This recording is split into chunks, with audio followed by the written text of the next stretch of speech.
Good. So good morning, everyone. I wondered how I could sort of maybe transition from yesterday to today, but it's a bit artificial. So this is a completely different topic. Today we actually talk about human rights and more specifically about the critique of human rights, because normally if people talk about human rights, it's always, that's the good step. If you're for human rights, you're a good person. If you violate human rights, you're a bad person. So that way human rights made an enormous career worldwide. You could even say that human rights law has become the global language that you can translate anything into. I mean, any violation of interests, needs, desires can be sort of rephrased as a violation of human rights. So for a long time I thought I did not want to really participate in that discourse, and neither on the critical side nor on the more affirmative side. And then I read a very interesting book. It's called The Book of Laughter and Forgetting by Stephen Merrill, and I found a sentence that I thought, Jesus, this is really something. This is a good start for a human rights article. So, and that's how I started this article. And it starts with, I quote, "From psychologists we learn that the belief in a fair world is the most basic and also one of the most fundamentally deluded characteristics of the human brain." Wow. Don't we all believe in a fair world or just world? Don't we all think that the evil people at one point in their life get caught, punished? So this is really, I thought this is really strong. And in the beginning I thought maybe it's just a cute phrase and has no empirical evidence. And so then I looked for empirical psychological studies, and I found a lot that really sustained this provocative statement. And then I thought, oh, this is a good sort of angle from which to enter at least once into the human rights discourse. I mean, there are several critiques out there already. There's David Kennedy's The Dark Side of Humanitarianism, and then there are sort of critiques that sort of critique the fundamentalist notion of human rights, that they're sort of the most basic thing and that they cannot be sort of challenged. And then there are human rights critiques that are more in the spirit of legal realism, that they say, well, they're not really, they're more too idealistic and they have not enough realistic substance. But I thought this would be maybe a new angle, and I hope that some of you read the article, not because it's the last word in the world, but I thought it helps us for the teaching that we are doing. It turned out to become very long, because I wanted to connect the idea of human rights with a project that is currently running in Frankfurt. That is there is a cluster, a research cluster.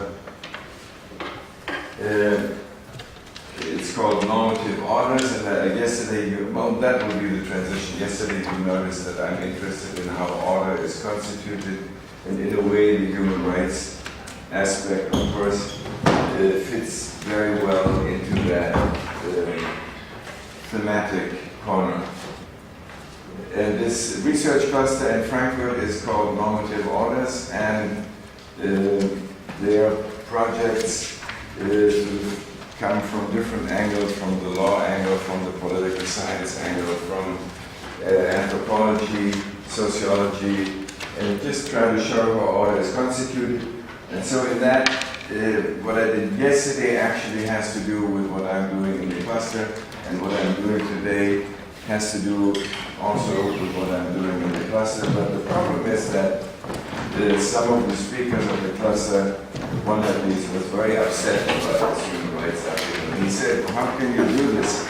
This is so non-dialectical. And then I said to him, actually I didn't want to write a dialectical article and to say, because normally I told him, what you're doing is not dialectical at all, because you always have the normative discourse.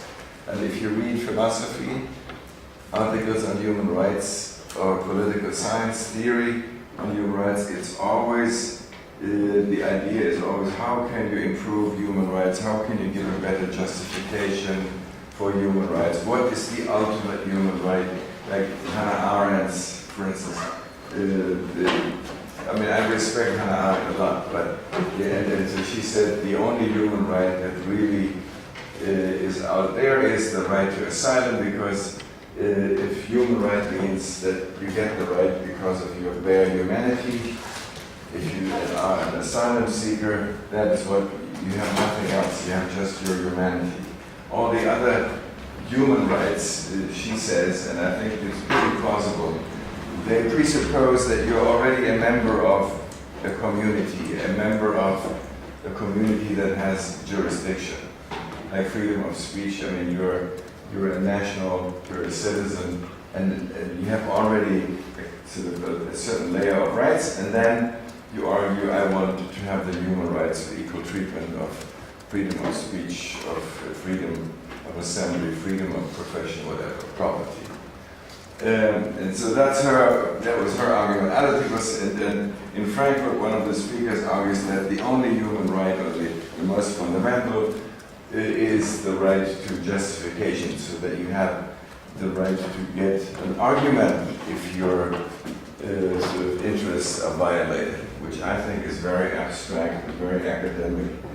And if you tell people out there that your basic right is the right to justification, they say, well, probably tell you, I don't care about a justification. I care about my interests or my needs or whatever. I mean, I want shelter, I want food, I want a good pay, I don't want to be beaten by my parents, whatever. So that was my intervention, and the intervention was distinctly not normative. I did not want to contribute another justification for for the best, the most fundamental human right. What I wanted to do is I wanted to just start from this provocative scene that is it true that our belief in a just world is a delusion, and then see how that relates to human rights and how that relates to the idea that human rights are connected with justification, and that human rights law contains stories. And what kind of stories? Normally the stories are the good ones, as I told you, but I thought maybe the stories in human rights law are more critical, or need more critical investigation. And then I came up actually in this article with, well, if you don't count that human rights contain a story of justification, you could say then there is another one, human rights as mythology, and I will really focus today on that. And that's why I gave you the handout. And I really hope that you read the Declaration of Independence, because it's very short. It's a brilliant text. I would say it's the most brilliant text in political theoretical history. And then there is human rights as the narrative, as ideology, which I will, depending on how much time there will be left, but it could be that I will not talk so much about ideology, because that, I would say, is the most common and the most accessible discourse on human rights. So it's not so provocative. And then the last one is actually a collection of ideas that I sort of sum up under the term normalization. It's a story of how the way things are normalized if you sort of discuss them, if you present them in terms of human rights. So that's what I want to do. I want to spend a lot of time on the Declaration of Independence, so that to give you a chance to tell me and to tell one another what your sort of impressions are, what you like and dislike, what you find interesting, and maybe a little bit about the preamble to the Chinese Constitution, just to have a sense of another tradition. It's not such a brilliant text, but it's very typical of socialist constitutions and their preambles. So that's the project for today, and let's see where it will take us. So I start now with this idea that I got from Stefan Merrill Bloch in the story of forgetting, about the delusion of our belief in a fair world. It's interesting that I sent this article when I had just written the draft to a very good friend of mine, and she said she really liked it a lot, but she still believes in a fair world. And then I said to her, that's fine with me, I think we all should do. Maybe we have to do this, otherwise the world drives us crazy.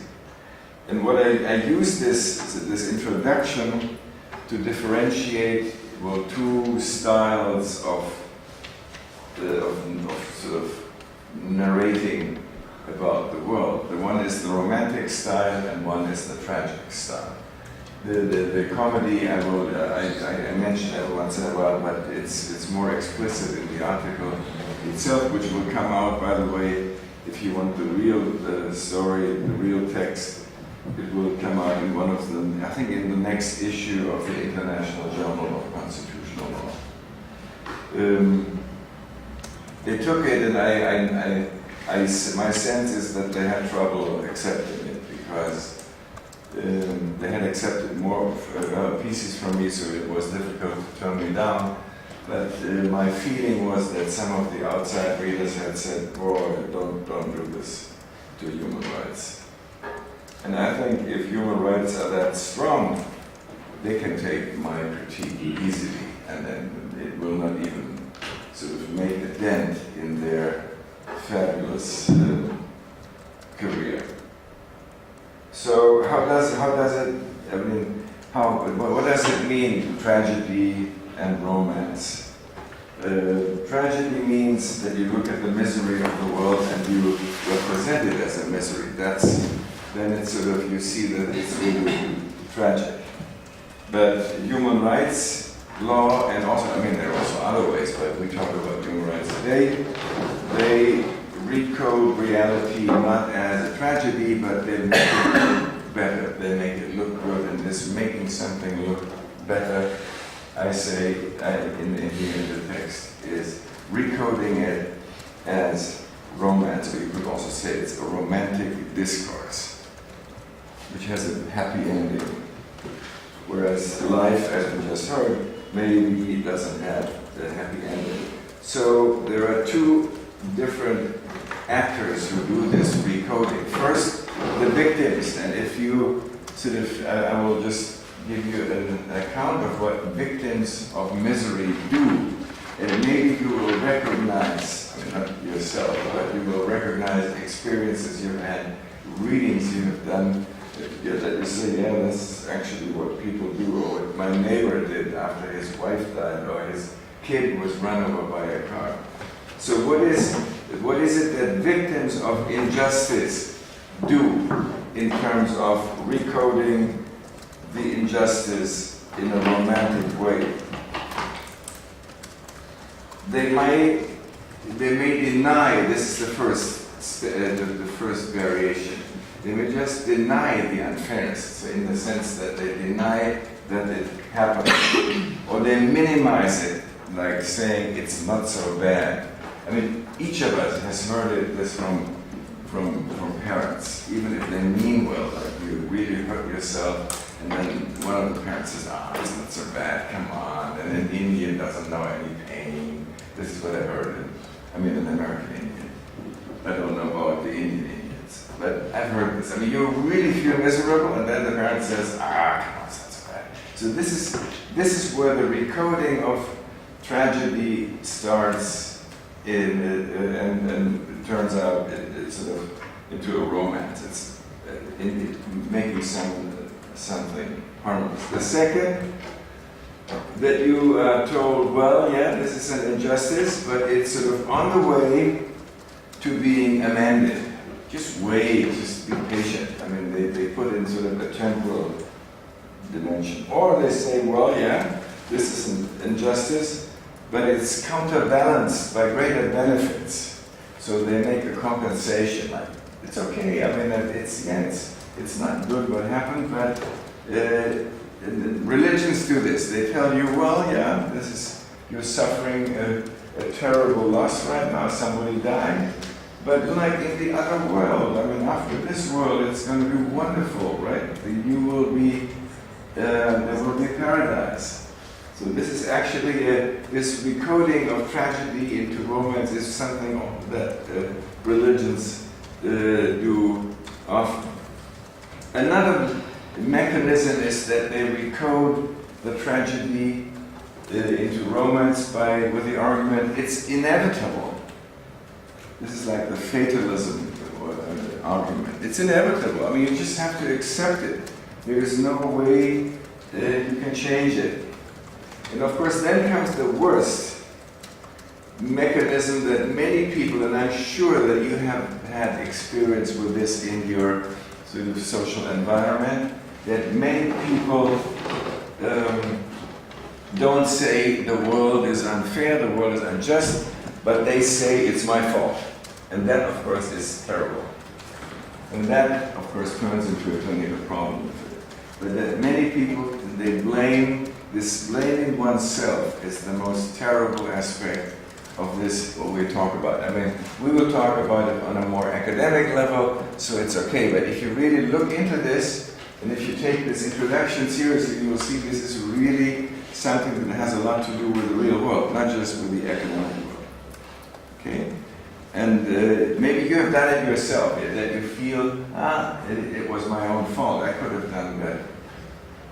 This happened to me, by the way, but in a trivial way when I came down here and ended up at the airport with 2 tickets because I was misinformed, so I bought another ticket to be here because I would have missed you. How could I? So, and then Lufthansa says, well, no, we cannot take the ticket back. I said, but I have no other person that travels with me. I'm just one person. Still, I mean, maybe at one point I will be 2 persons.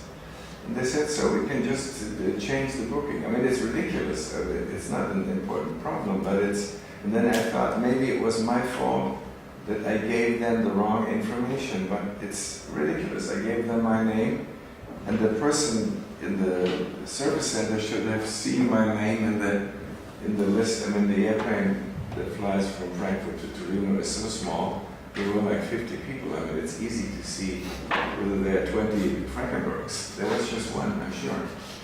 Actually, I didn't recognize any of them. So. But that's, I would say that's the ridiculous stuff. I mean, in real life, it's serious, and that's where I got the empirical support for this quotation from the book. That there are really studies looking into what do victims, how do they react to tragic events in their life? How do they cope with this? And then I was amazed to find that many do exactly what I just said, that they sort of recode the tragic moment and make it in a way romantic, easy, light, by saying it's my own fault, please. Yeah, interrupt me. You have to interrupt me a lot, I guess, please. No, I want to. Otherwise I talk too much.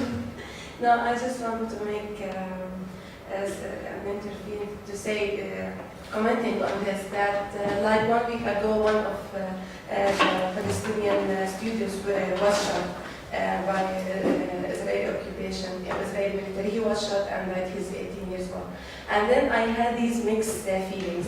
I had the 2 things that I noticed that Palestinian people, they do feel it. First, that there will be they face this tragedy, that there will be a compensation in paradise. That he died, okay, but he will go to paradise. And the other feeling that I feel, because I don't feel like going to paradise, it's blaming ourselves.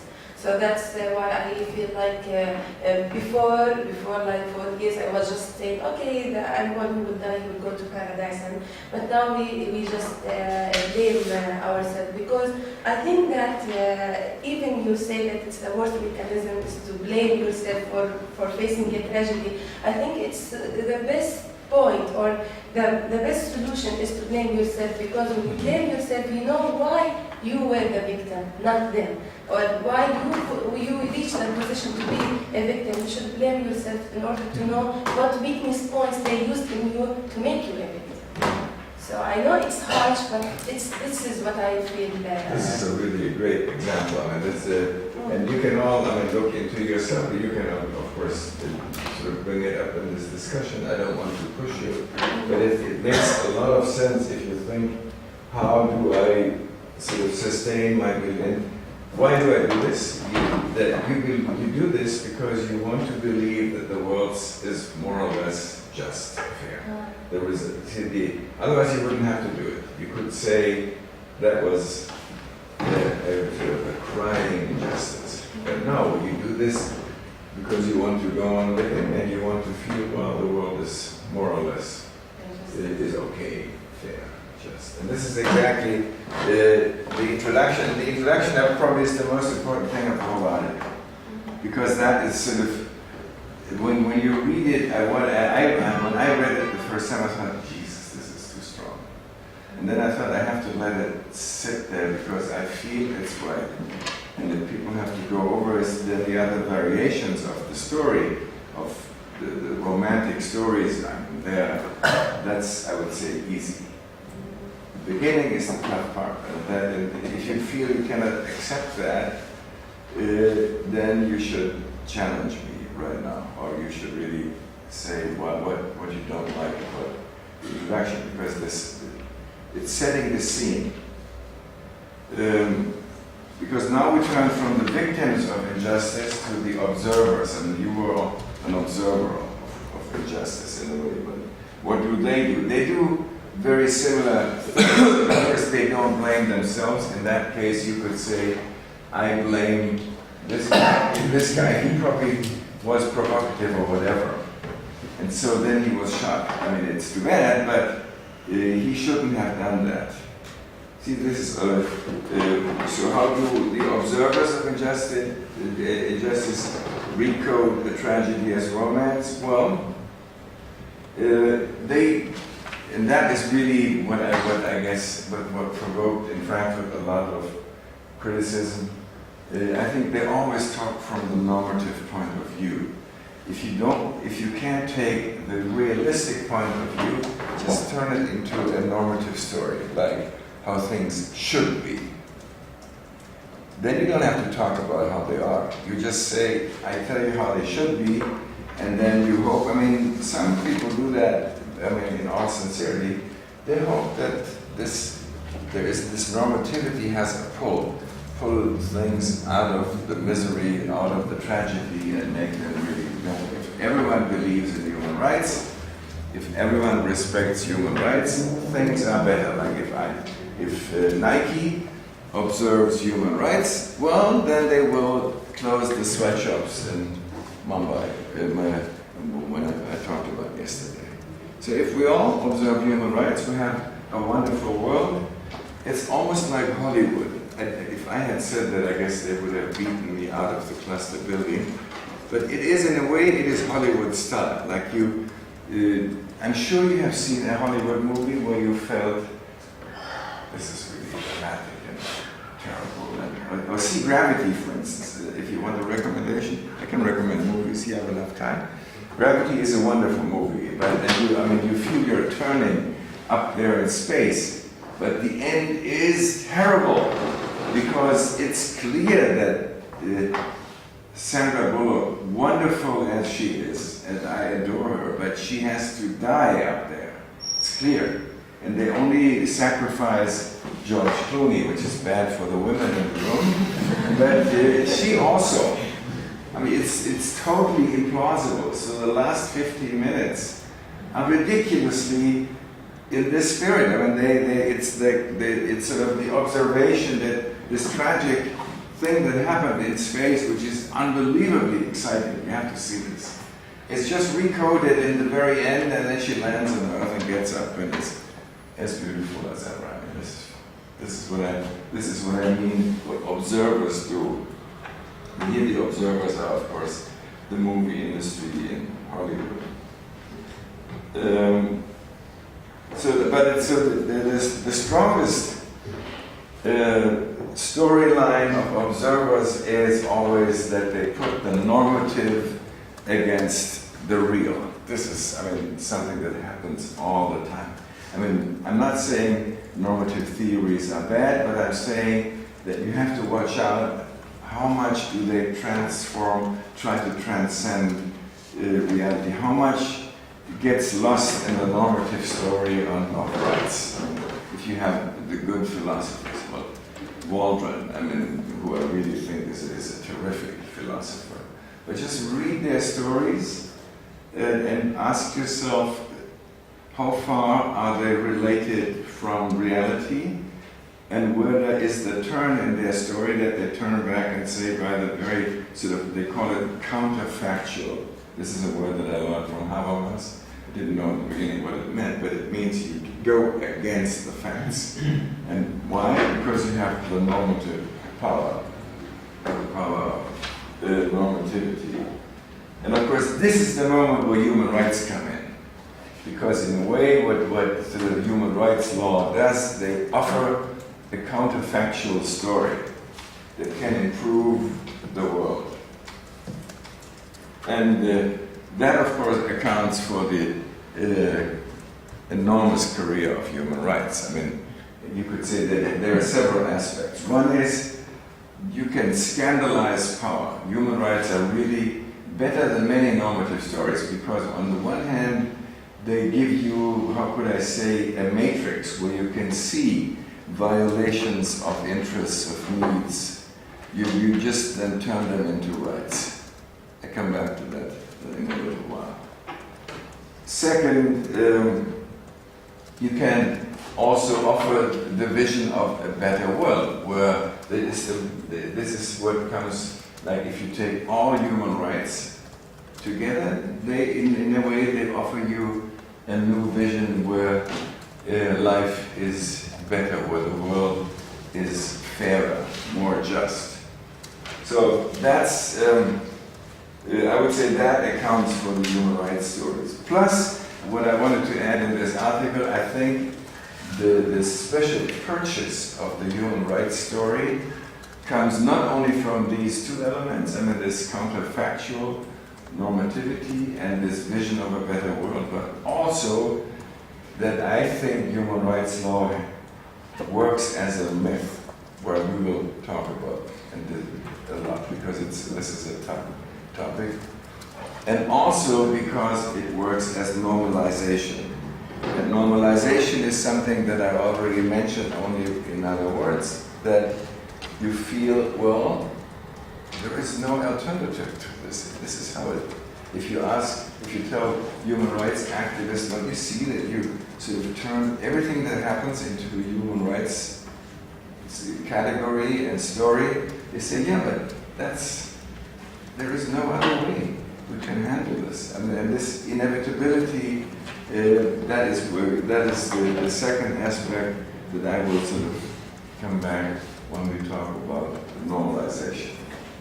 Can I ask something? Sure. Go ahead. I don't know. Maybe you will address this point when we will talk about this very specific issue.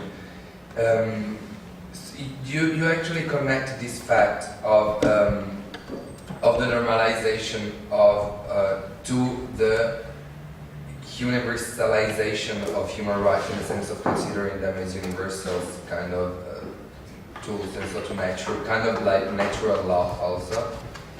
So we will face them, we'll address them later. Yeah, but I think you should ask any question at any time. It doesn't make any difference. I mean, I have a schedule here, but that is very close. And I've always every time I read something on human rights, it is always something which is mixed. Is a big something which is always avoided is trying to put them into the huge path of legal theories between natural law and positive law is like something you don't want to do. Not you, but I mean like the legal theory don't want to do because it's clearly something we would kind of break a point in the sense that right now we cannot say like the natural law is being completely abandoned, but in human rights, which are clearly considered as natural law, but nobody says because it's something you cannot say at the moment. But it's like there are treaties such as natural law, but just nobody is enough. Yeah, no human rights activists of legal scholars who actually on the side of human rights would never say that. And and the critique would be you consider them as universals, but on the other side they would never say yes they are, while they consider them as such. Correct. So if you want to read something, I wasn't sure whether I can sort of suggest readings. I mean, I'm sure I can, but whether you would really do it. But what you just mentioned has two aspects. The first aspect is how the natural rights categories and language, how it was sort of turned into human rights. At one point, it was no longer fashionable to talk about natural rights because people said, Jesus, this vocabulary is exhausted. I mean, it doesn't give us anything. And if you want, you can get the book in any library. Just the introduction. The book is written by Lynn Hunt, L-Y-N-N, and Hunt like Hunt, and it's called Inventing Human Rights. I mean, the book is about, if you love to see how the emotions that come with human rights and how they were evoked in the novels in the 17th and 18th century, you can read the whole book. But just the introduction, and it's just, I'll tell you how many pages. It's 20 pages, I think. Less, 16 pages. She shows how the natural, and she's really, it's a brilliant book. And she has just, I disagree only in one thing, which I will mention later. Wonderful. She shows you how, because she's a historian, in literary theory also.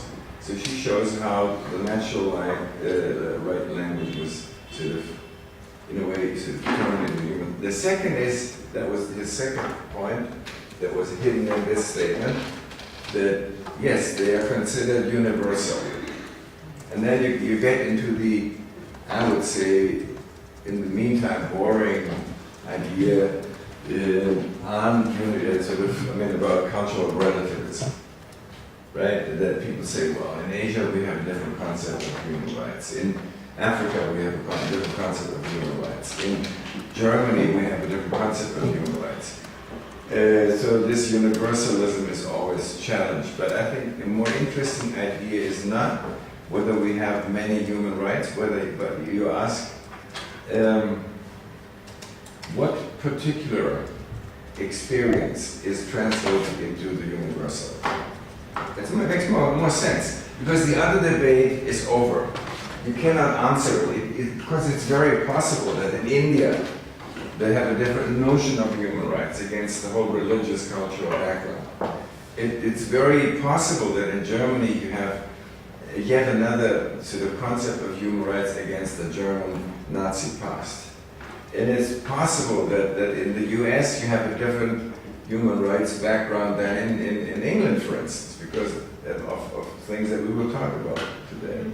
So I would say I would really quit this line of reasoning and would go and just ask, so what is it? What is the universal? I mean, could there be a particular experience that is translated into something that is now then sold to us as universal? And you will see it makes much more sense. And then you come back to things that you have been taught in other courses about hegemony and the liberal paradigm and what we talked about yesterday. So that only, if you want more reading, so that you're not stuck with my text. Actually, I have a lot of literature in the footnote. So if you say I'm more interested in the normative stuff, I have a whole series of very good pieces, like not just Dworkin, but Waldron and Kemnitska and other philosophers. So, where are we? Well, there's the third group. We have now the victims, we have the observers, and now we have the critics. The critics, of course, in a way they don't do this in these terms. At least I have never read it before. They criticize in different ways the romantic discourse of human rights. And I guess before this article, I've never read it. Maybe it exists somewhere. Some, as I said, have critiqued human rights fundamentalism. Some have said there is a contrast between the celebratory and self-congratulatory rhetoric of human rights and the perception of world's reality. Some have said the realistic accounts that you need actually as the basis are highly deficient. I would say that's something like that comes with legal realism.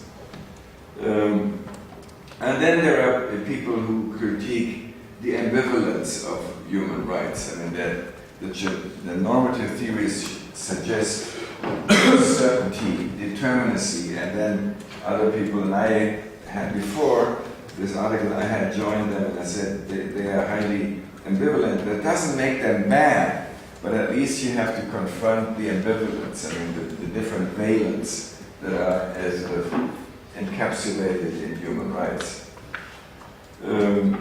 And then we have also, they are connected with more skeptical assessments, like the article I mentioned by David Kennedy. And they're all you find all this in the footnotes. But still, despite these critiques, human rights law has made a tremendous career. You have all these resolutions, you have these conventions, human rights treaties, you have institutions, you have movements, you have NGOs, so there's a lot going on. So one could say these critiques haven't done a bit. And I'm sure my critique will not do anything. I mean, there may be in the academic area, some people will say it's crazy, some people will say it's interesting, but I would say out there where the human rights activists are, they will not read this. It's maybe it's also too threatening for them, because it may, if they really take this seriously, they may not couldn't do their human rights work. And I'm not saying that human rights activism is bad. So stop it. I would never do that. I think like Amnesty International or Human Rights Watch, I think they're very important organizations, but it would help them if they could sort of also accept the critical aspects of what they're doing. I mean, like we all get stronger if we accept that what we're doing has a critical aspect.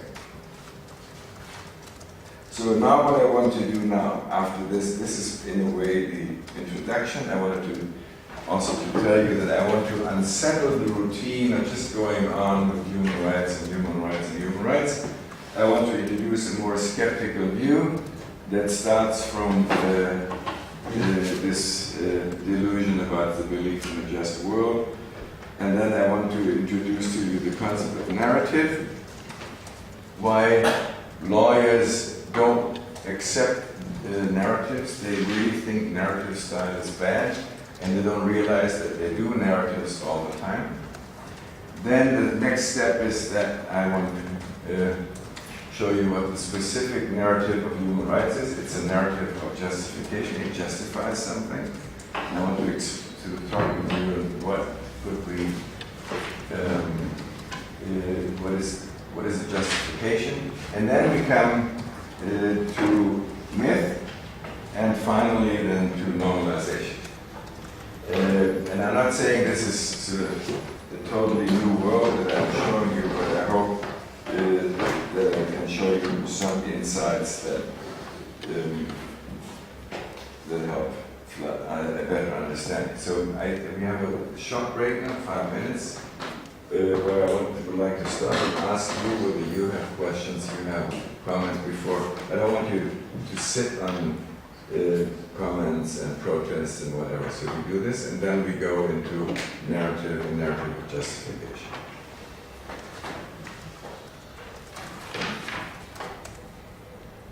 No, I thought you had raised your arm. Sorry.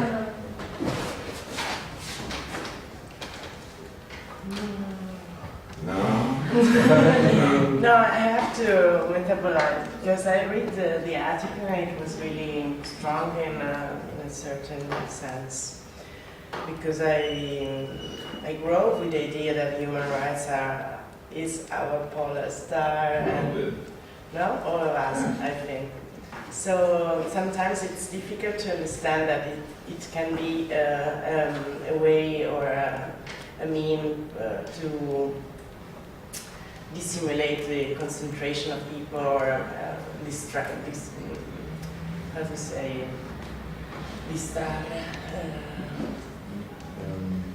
or make the distract. human distract. But on the other side, I don't. I have to stress myself to look at alternatives in the sense that, in my opinion, we have to organize a universal system of rights. Mm-hmm. But I think that these kind of rights are completely ethnocentric or Eurocentric, so maybe they are not really useful to this. But I have to think about it. I don't want to say something. Other interventions at this point? And then don't get out of this room and say, well, that was bullshit.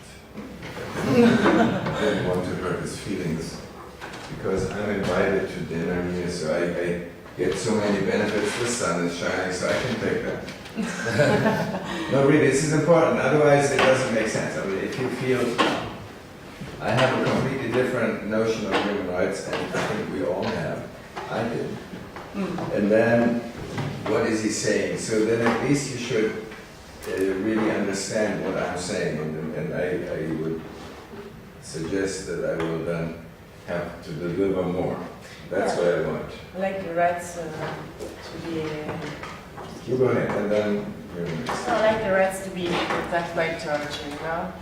If you think about it, we cannot think about something else that permits torture everywhere. But on the other side, I would think, I'm wondering, okay, there's Guantanamo, and this is a place in which one of the most power in the world is doing torture to people.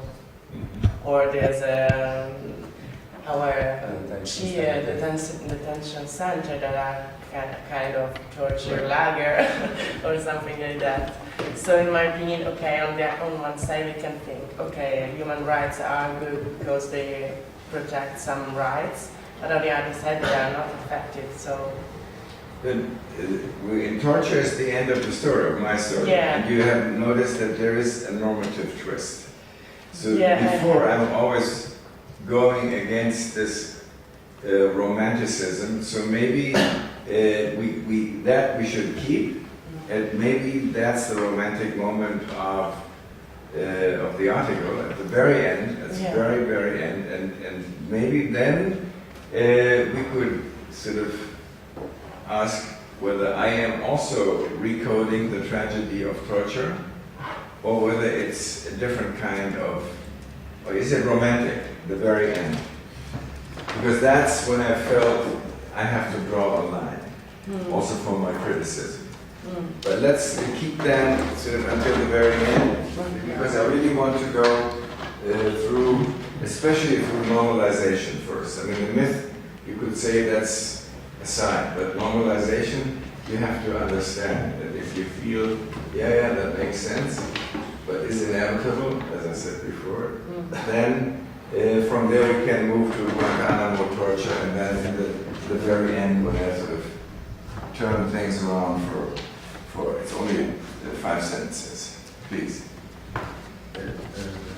I'm a little bit, I couldn't understand really that we you believe that there is an injustice which is real, which is different from the normative injustice we are explaining what through the legal system or something like that? Because yeah, in your explanation of injustice as being a part of the experience, I think it seems to me a little bit like another narrative, more in a psychological narrative, which there are some strict injustice, feelings of injustice or feeling of needing redemption and those things. And what would you think if I had proposed something like, maybe injustice is something which is not real, and we are not making up some stories we cannot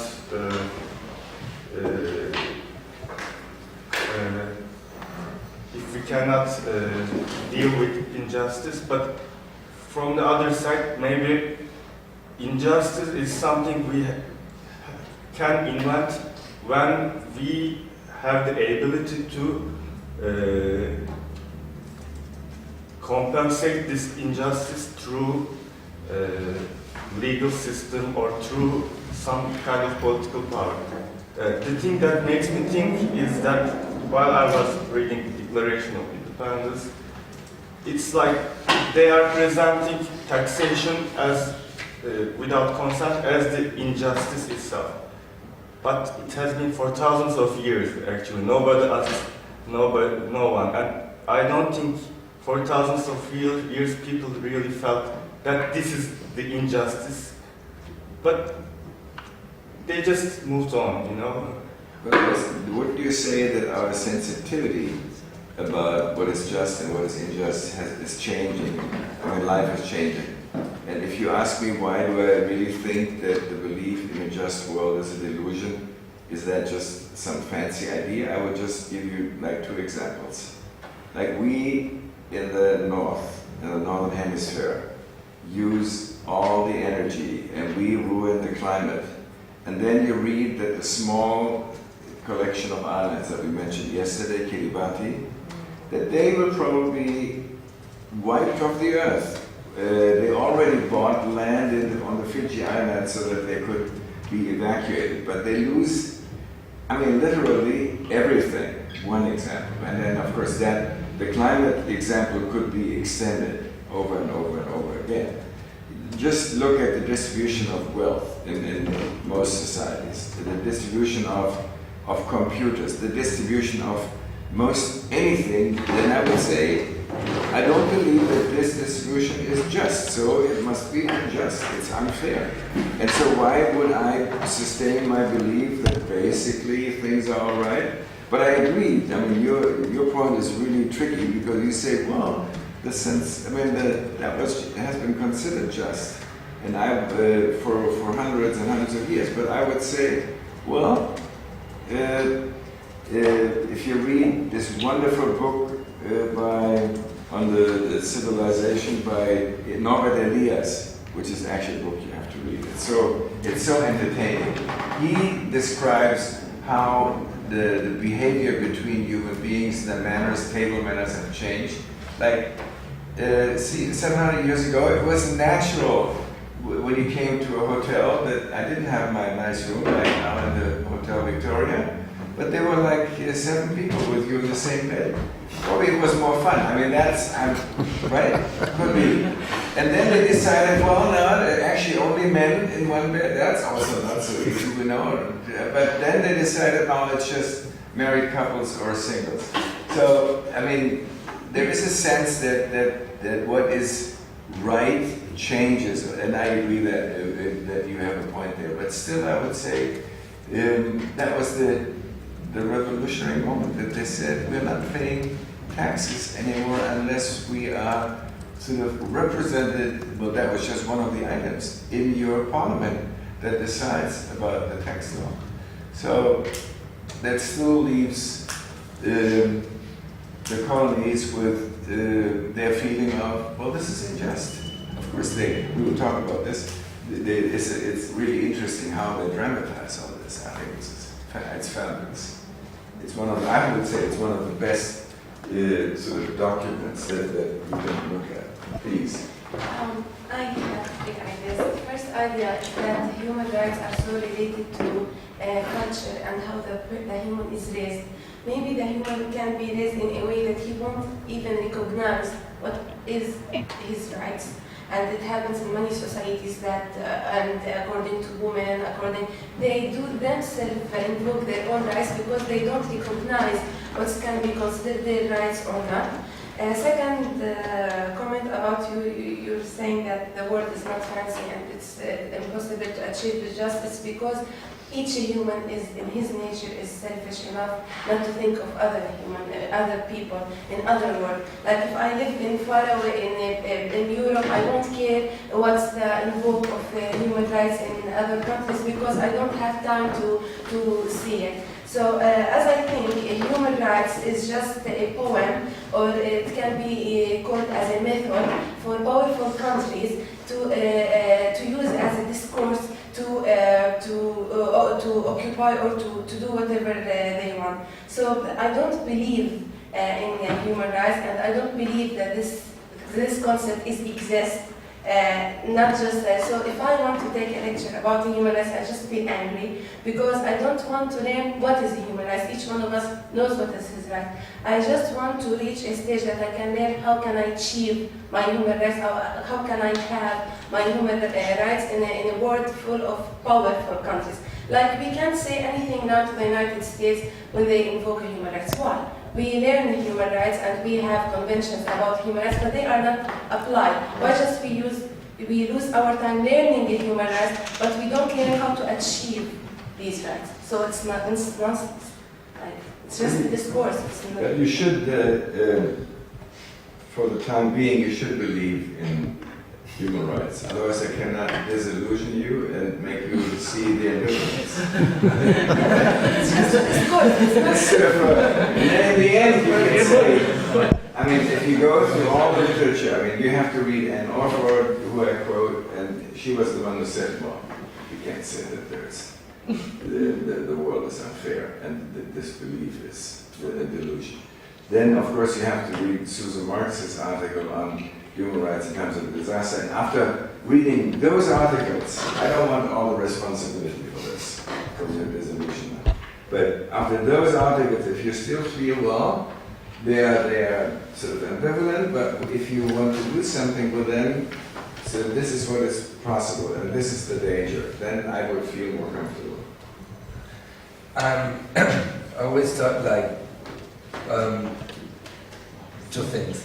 The first is about, again, the hegemonic power of human rights, which we mentioned before, which I think was like implied in her intervention.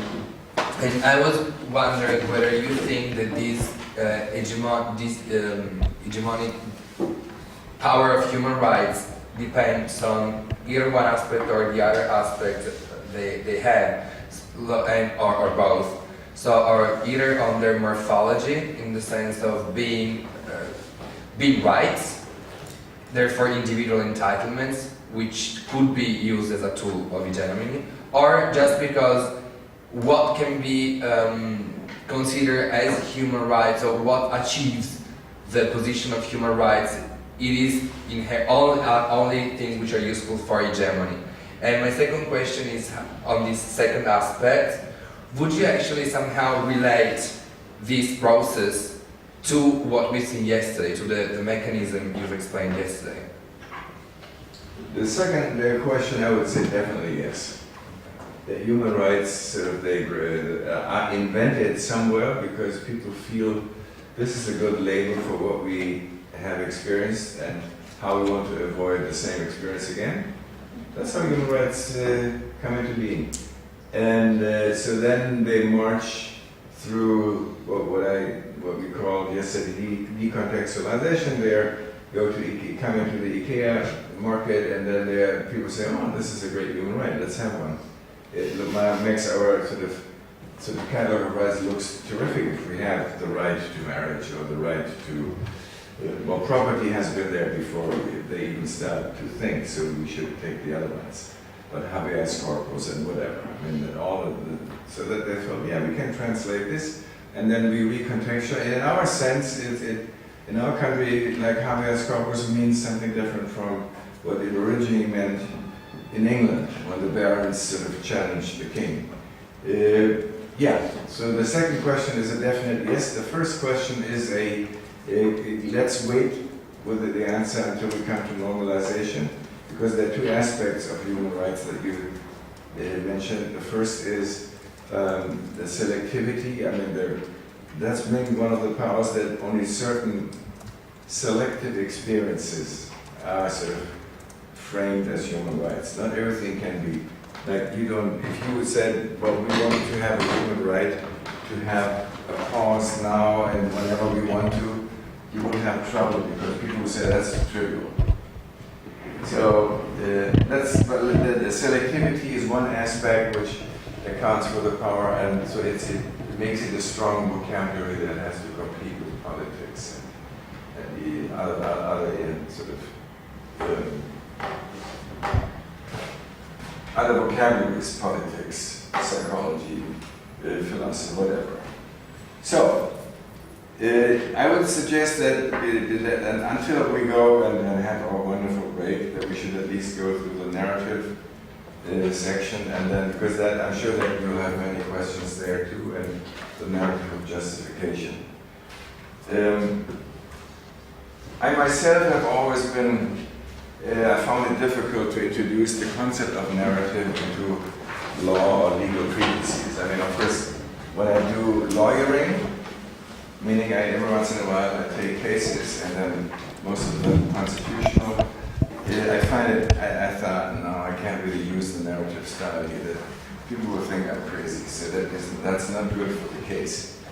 And in academia, lawyers feel when they use the narrative style, it's not rational enough. I mean, people will say, well, this is really flamboyant, but the guy really can't really make a serious systematic argument. So usually narrative is kept out of law because people say, well, it doesn't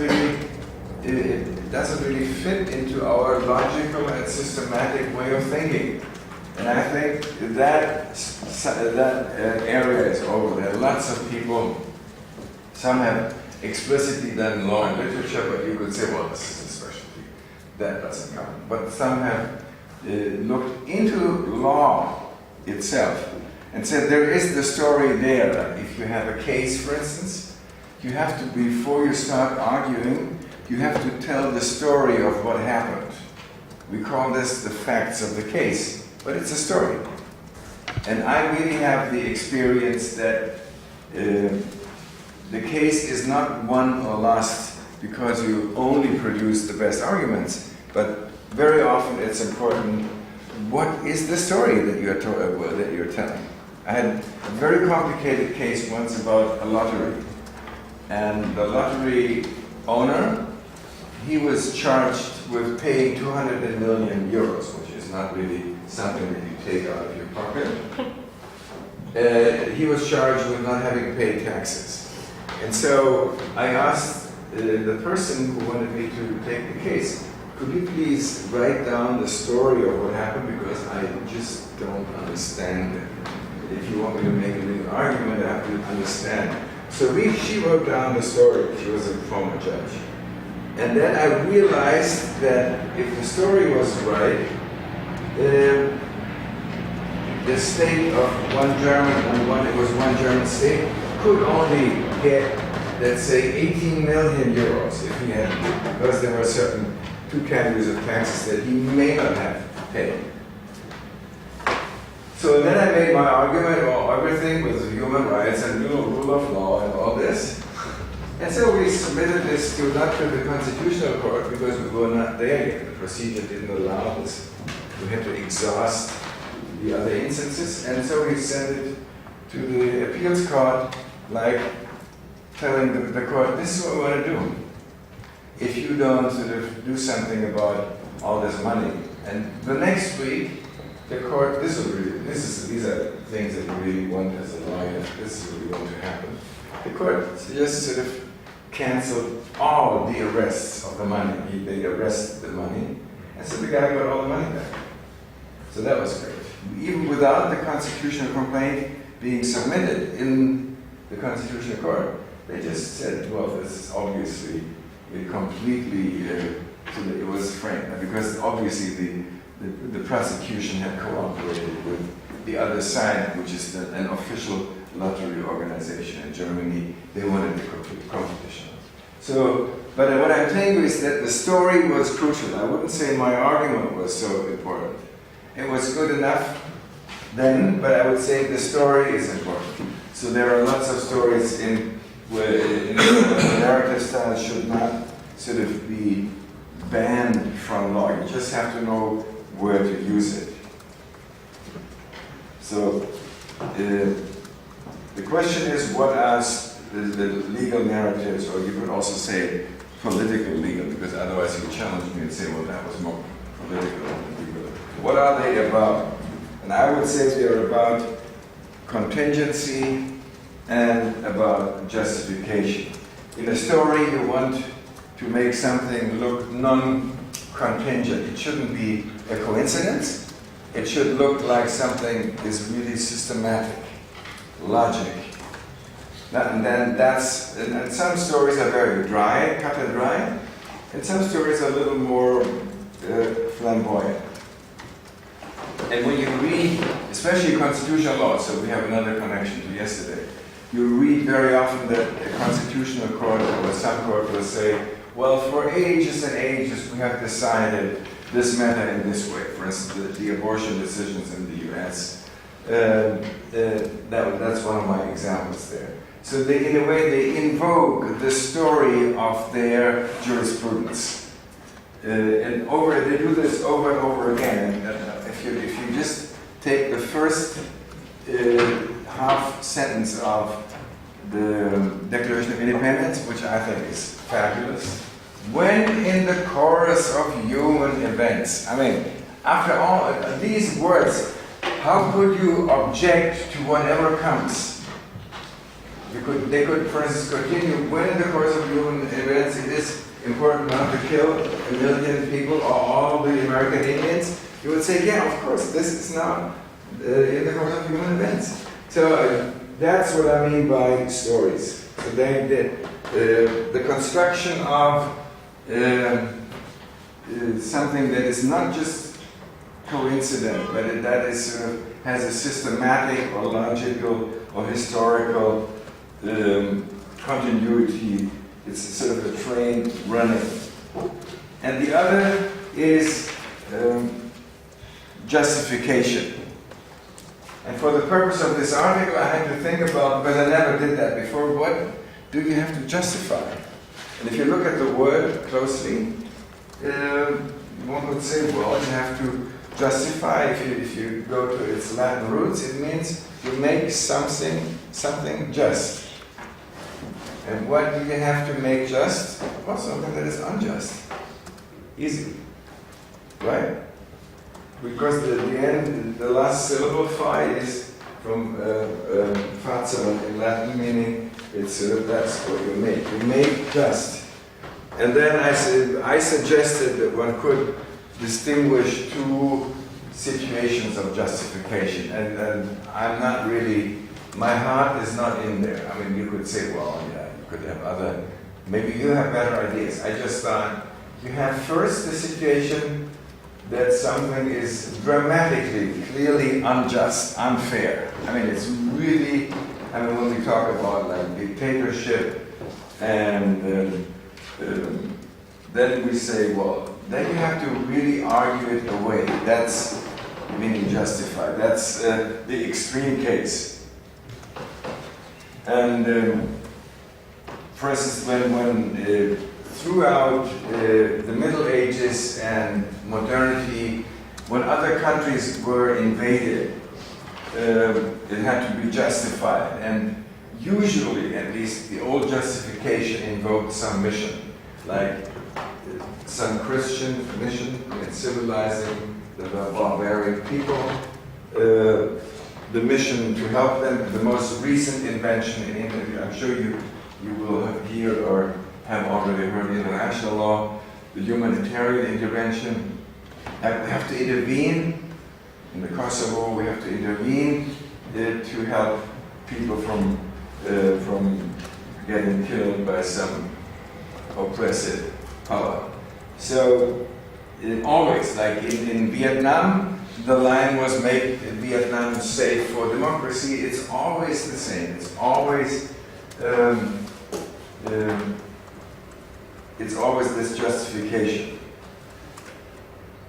And and then we have today. I think we could distinguish between two paradigms. In the liberal paradigm, and you need this justification in the socialist context.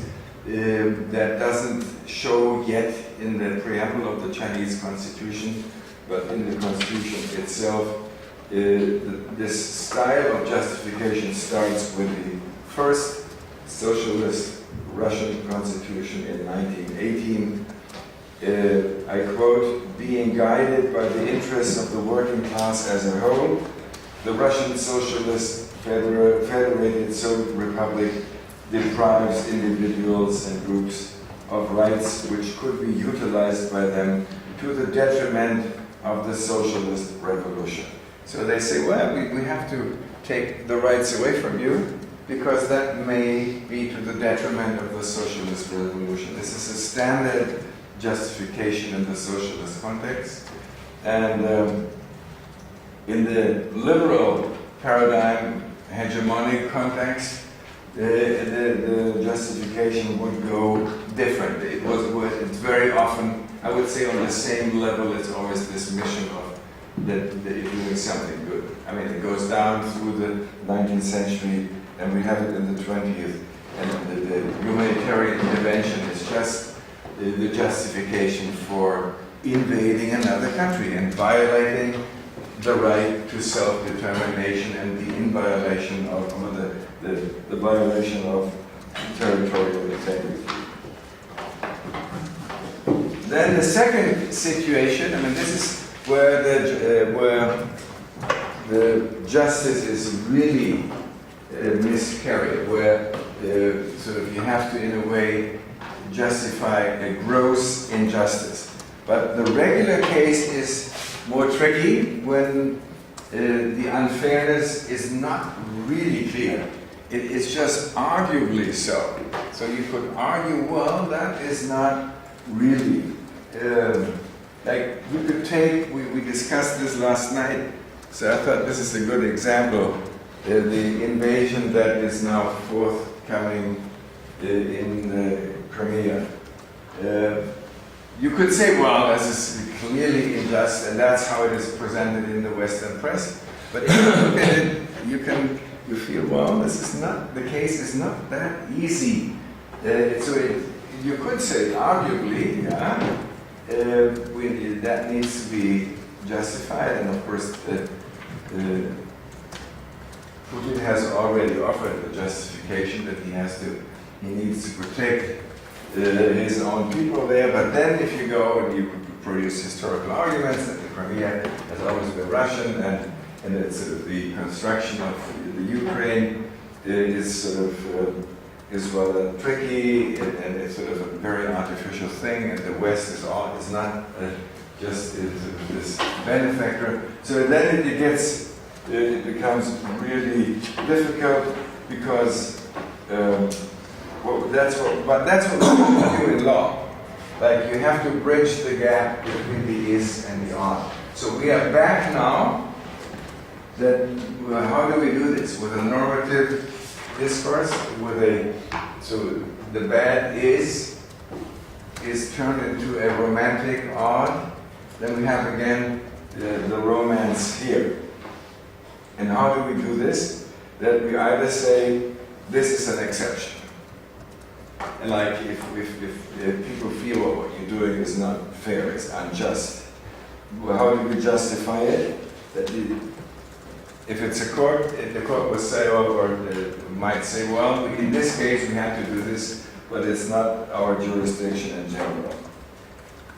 The observer might say, well, yeah, it's an unfair sentence, but it can be corrected on appeal. I mean, this is what in rule of law systems we always offer, right? Just let's do it once again, and then it can be corrected. So the injustice isn't so bad. Another argument is that the law, that's what I said before, the law actually offered for an exception you just haven't seen, that you're this exceptional case, too bad, but it's legal. And the third is that one says, well, you may feel this is unfair, unjust, but you get compensation. Well, this is something that we do when we talk about in Germany in cases of state liability, when like the easiest the case would be like there are maneuvers by the German army and they ruin your your crops, and the farmers then get compensation for that. First, what the army did was unfair, unjust, but it can be justified by when you just get the money. You don't get wheat, but you get paid for what happened.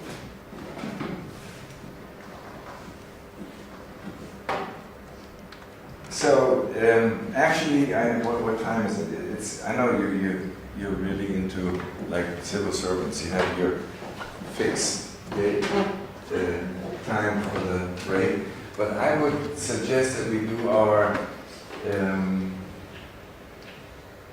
we should do our break now and do after because now would be mythology, and I think that's a really new chapter. Then we have new mythology and the Declaration of Independence plus the story of normalization afterwards. Is that okay? Yeah. Can you handle a break now? Yes. I'm very happy. So I'll see you at 11:30.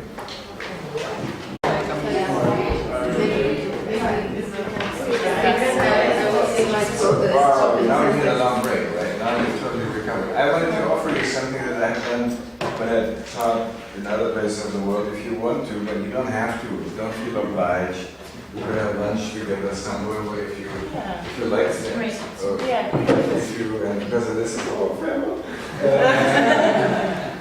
I was really, I'm enjoying this, and so if you want to, we can do this because I have no official obligations.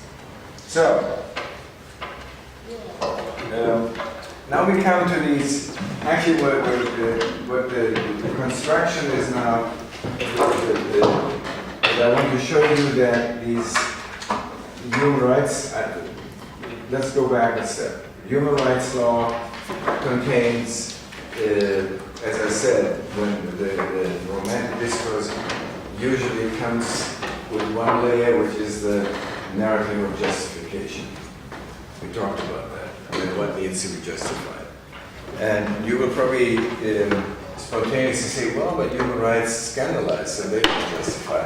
But we come back to that later. Just for the moment, trust me. In the long run, don't trust me. Just for the moment. Second layer now is that I would say this, and that is probably the. Oh, here you are. I thought you had. I had to put the charger in. It's okay. The second layer that we want to talk about is that, my argument is that this narrative of justification of human rights functions so well because it has sort of a mythical character, and that may be new to you, I hope. If you say, well, this is an old bag, then it's easy for you. The third layer is that I will skip today. It's in the article that I want to say is that human rights law has sort of this ideological layer, and then I wish I knew your names, but the next time I come, I know all your names. So what is ideology? You could say, well, ideology is, in the sense, negative ideology when it affects the interpretation of the world, in the sense, and creates a false impression of the world. In the Marxian theory camp, one used to say, creates false consciousness. But I don't really like that term because it presupposes that there are people who have the right consciousness. And who would really say that? I mean, of course I have the right consciousness, you have false consciousness. So I would rather avoid the term consciousness, and I would say that ideology means that somehow the interpretation of the world is affected in a negative way, in a way that sort of presents the world in wrong terms to you. And then there is positive ideology. You could say that's more like a political program. It's sort of just for completeness sake, I introduced that, but I will not talk about it because in a way, but also human rights contain both. And if we have time, I don't think so, we can talk about these two elements, but I would rather skip that and trust that you, if you do the reading, you can understand that, and also you can, there are some really fabulous articles, one by, the text that I recommend for ideology is Terry Eagleton. I would say it's the book that is so readable and so clear that really cuts through all the various strands of this complex discourse. And then we sort of after, so we jump from myth to the story of normalization. That's the end. What I want to say, sort of, especially for those of you who are sort of law students, for the others of course too, but who have sort of some experience with law, they would say, well, that is normal, right? And I want to question the normalcy or normality of what is normal, and want to show you that it comes with at a price. And I want just to talk about the price, and then in the end turn around and say maybe there is something that we have to defend. So let's start with the myth, and you can also at the same time take the Declaration of Independence. And I give you just this, what I want to do is a structural account of, myth is really a difficult concept. There are like a million different notions of myth. And I just want to tell you that I am really interested only in the structural aspects. First, I want to make it clear that for me, a myth is a story. And like any good story, it has a beginning and an ending and a transition that is plausible, so that it captures your attention. So very simple. So a myth is a story, but it's a very special story. And for instance, it's a story that not only brings events into some, well, how could you say that, line of arguing, of understanding, but it has to do with founding. So the structural connection between beginning and end starts with a founding moment. Something is being founded, created. Something like springs up, like really in a surprising way. And that's not usual for any story, but it's, a good story has, you could say a good story has that. It's this sort of surprising founding moment. And of course, then it's crucial for a myth that it has closure. It's not just an end where it sort of peters out, but that it's really closed. This is, you have the feeling, now this story has come to its realization. And then of course, then in any story, the transition from beginning to end, from founding to closure, has to be plausible. It has to make sense. Like you as reader, and I say, that really makes a lot of sense. That's one aspect of the myth. The second aspect is a myth has a claim, the story of the myth, it has a claim to validity. That so the story comes with the claim, what I'm telling you now is valid. It's not just science fiction. It's not an imagination and invention, but it's totally valid. Thirdly, some of the sort of modern human rights related myths have a political educational agenda. That is peculiar. And that comes with some stories. Right? And there are more aspects. You could also say that in general, you should only talk about sort of a story being mythical if it sort of captures some aspect of the old myths that in a way sort of bring redemption from the evil. So you could say the human rights story is a myth only insofar as it promises that the evils of our day are kept under control. Right? And it's not the gods that come down, it's the human rights that keep the things under control. So that's all I want to say by way of introduction. And now I would like to look with you at the Declaration of Independence and ask you now, where do you see these elements? First of all, you could say, the Declaration of Independence is that you could say, why do I bring it into this class as a human rights story? First question. Second question, what are the structural elements that qualify the Declaration as a myth? What do you see there? Or what do you do? You could also say what you don't see there. So let's just see what happens. You can take any question on any of these aspects and talk about it. I mean, there is no systematic intention behind my questions. Please, go ahead. Like, I think the claim is very well stated in the first part as a claim, which is considered valid and universally valid. Like, and then it states why in the specific case of the United States and England, it is part of this case and it is part of this claim and shows the validity of this claim.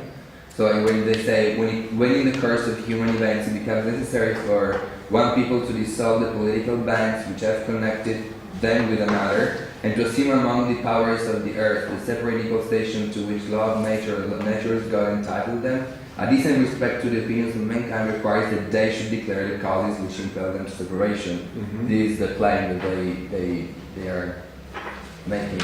So this is one of the elements. Right. You would say that is already contains the claim to validity that, there are other ideas. You could also say something about what strikes you as unusual about this text, or what do you think is, that's weird. That is sort of, there is something in the text that is surprising. So that very often, if you're struck by a text in the sense of, oh, this is weird, this is surprising, those are mostly the most interesting aspects. And from there we can then move on to the more systematic, interpretive levels. Like what? So you could also say what you find beautiful or not beautiful about the text. I already betrayed that I thought the intro, when in the course of human events, it's almost like poetry. It's unbelievable. I mean, this text has been revised, so don't be depressed when you feel that your own texts are not that good. 87 times. So no, I mean, it's Jefferson, and I don't know who else claims that he has a lot of input in this, but it's basically Jefferson.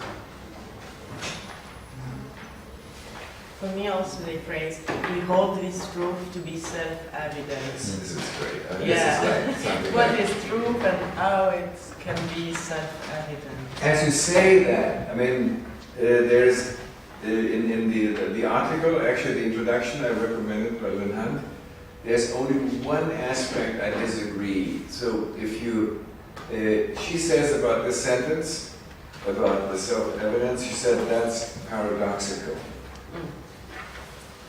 Why? Well, she says if something is self-evident, it doesn't need argument. So why would you say she is right, or why could I say she is not right? She thinks, of course, she's right, right? She says if it's self-evident, it doesn't need argument. And I would say that's the only passage of the diversion she didn't really get right. Please, go ahead. Maybe like this sentence that Laura has pointed out cannot be considered this way, but maybe can be located in the foundational pattern of the myth, in the sense that since something is it's foundational to something, it cannot be justified and argued since it is something which is an assumption, which is held true, to create something else. So so this is exactly the demonstration, the evidence that this is a foundational text, that this is the foundational part of the myth, in somehow, since it cannot be argued. So you would say Leonhand is right, it is paradoxical? No, I think it's consistent with the purposes and with the very fact that it is a foundational text and it is a foundational myth. Okay, you would say it's a foundational text, so it's the sentence about self-evident is okay.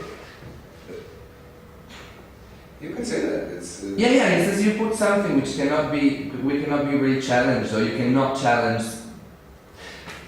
You cannot challenge because you need to make something appear true and unchangeable and not challengeable. Okay, challengeable.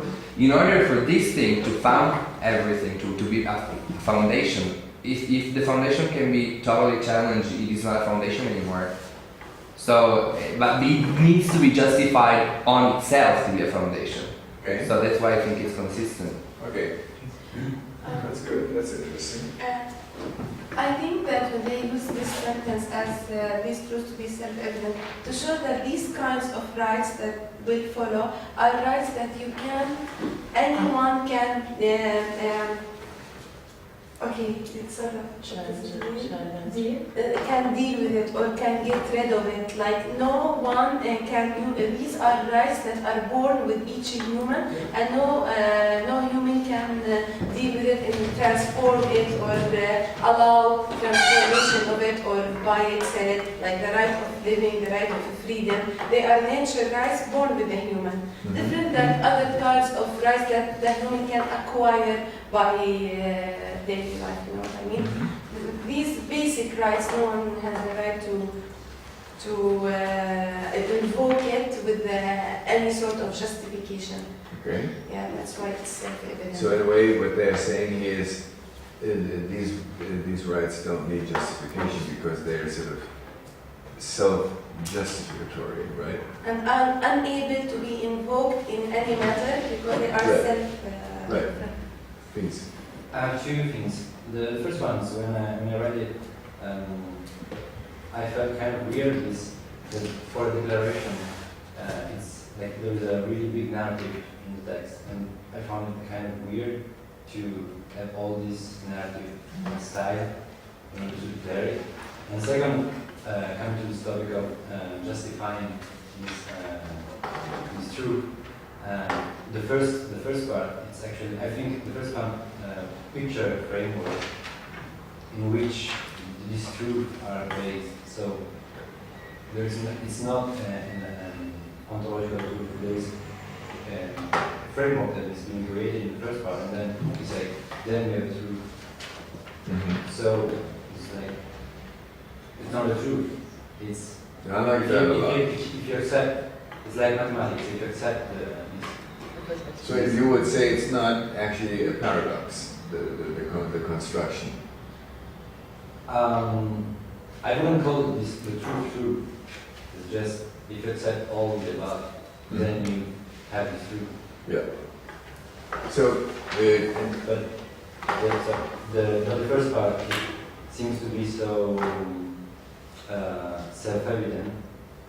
It's not like that. It's actually kind of a contract. Okay, you accept it, and then we can go on.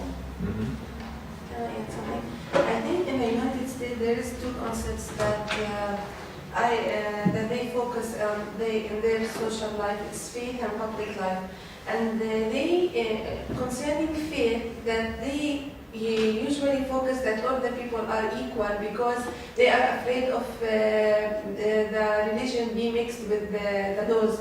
Like they are so different citizens in the United States from very diversity religions. So they use the diversity and faith and public life as basics to their society. So they in the first of their declaration that all men are created equal to avoid any future civil wars or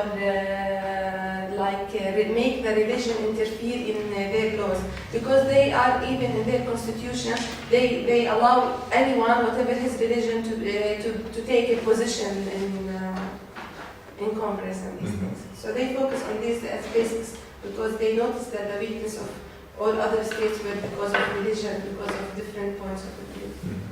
Both are very interesting interpretation. I don't want to sort of dwell on this point too much, but I would say Lin Hunt doesn't get one thing right by saying, I mean, when they say we hold these truths to be self-evident, I would agree with you, sort of as the contextual meaning, but also Lin Hunt says if it's self-evident, it doesn't need argument. I would say it doesn't get argument here. There's no argument. It's just a declaration. That's the difference between when we talk about the Constitution, something is constituted. You could also say constituted by logical argument. But they're just declaring. And I think this is the only, I'm amazed because her text is wonderful, but they're just declaring what everyone knows. They're not argument, they're not justifying in the strict sense that I just tried to elaborate before. They're just expressing what everyone knows. And I don't think they felt, I mean they, the authors, we mean Jefferson and two others or whatever, they don't feel they had to explain and sort of justify away and this. No, they said this, everyone knows this. This is in a way the translation of the natural rights language into now the Declaration of Independence, and then very soon they will call this human rights. Yet they don't do this here. But isn't this also a way of arguing those things? So like, if you avoid any kind of argumentation, then people will accept it because it's not something that can be criticized. Because I don't want to contradict, but I feel when you read this, we hold that all men are created equal, that they are endowed by the Creator. I don't see, it's more a list of things that sort of are natural, that to secure these rights, their government. So it's just that. It's not, it's in a way one follows from the other, but it's not, I don't see really an argument. no, that's Maybe I didn't understand you well. no. What I'm saying is that there is no space for arguments here inside Right. here, and this bring the reader not to think about critically on this. Right. Just to Oh, yeah, I agree. That can also be a way of arguing, like writing something that in a way that it cannot be criticized. Right. You just accept it. Yeah, but that is the sense, I call this a manifesto constitution. It's a manifesto. Like you declare and you expect that everyone understands without needing a special argument. I mean, this is why it's called declaration. It's not a constitution. They could also say it's the Constitution of Independence. No, it's not. It's just a declaration of independence. Understand? No,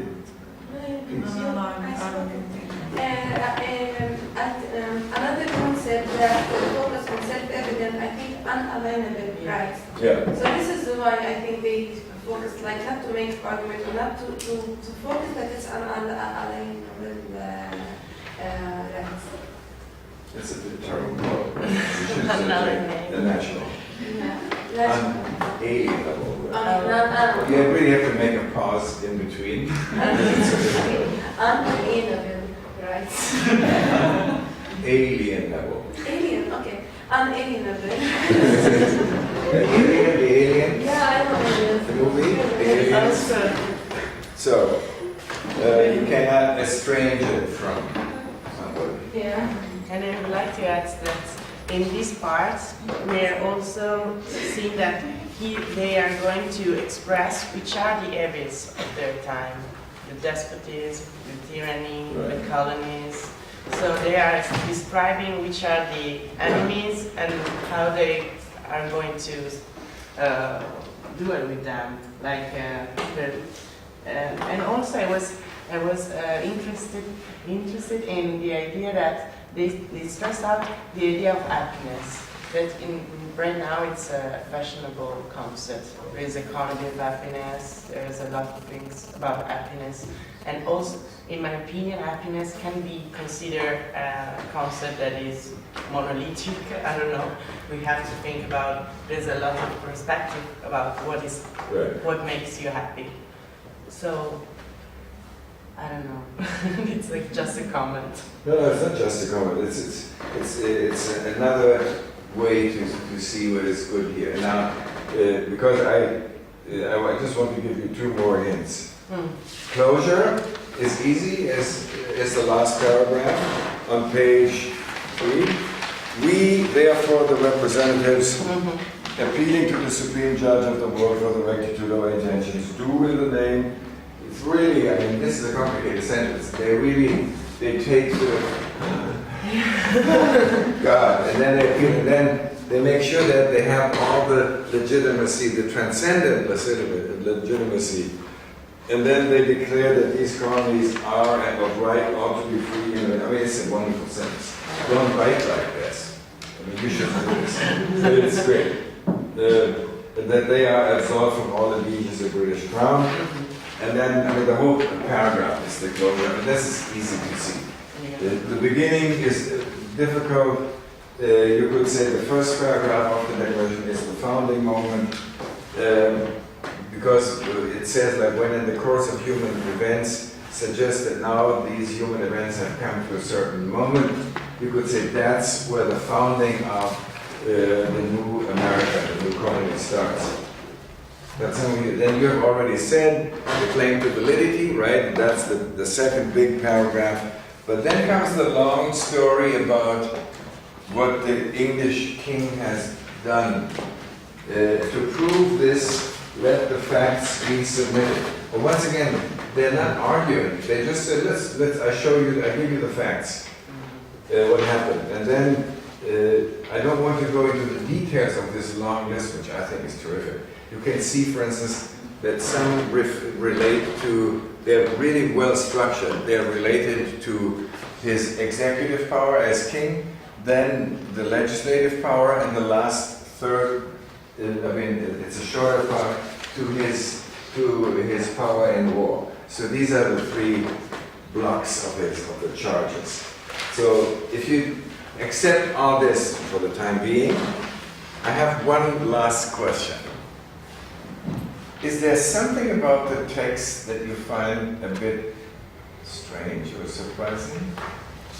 It is. I must confess, I read the declaration like 5 times. I never saw it.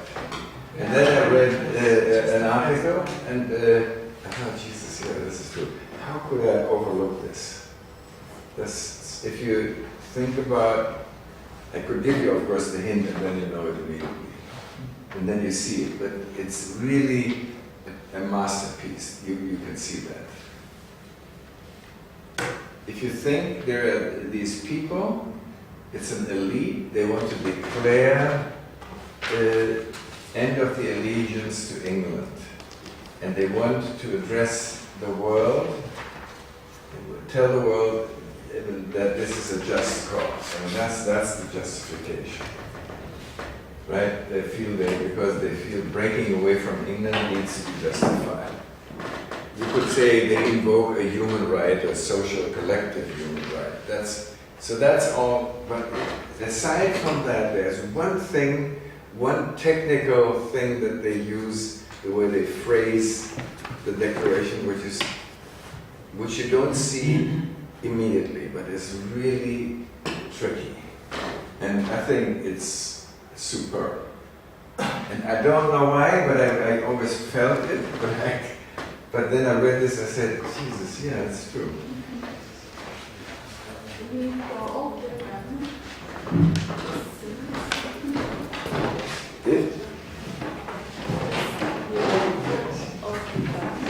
Throw off? No. They want to throw off the government? No, I just thought it's more, in a way, it's more personal. A prince's character is marked by perhaps which I define the character. I think to be ruler of all three people.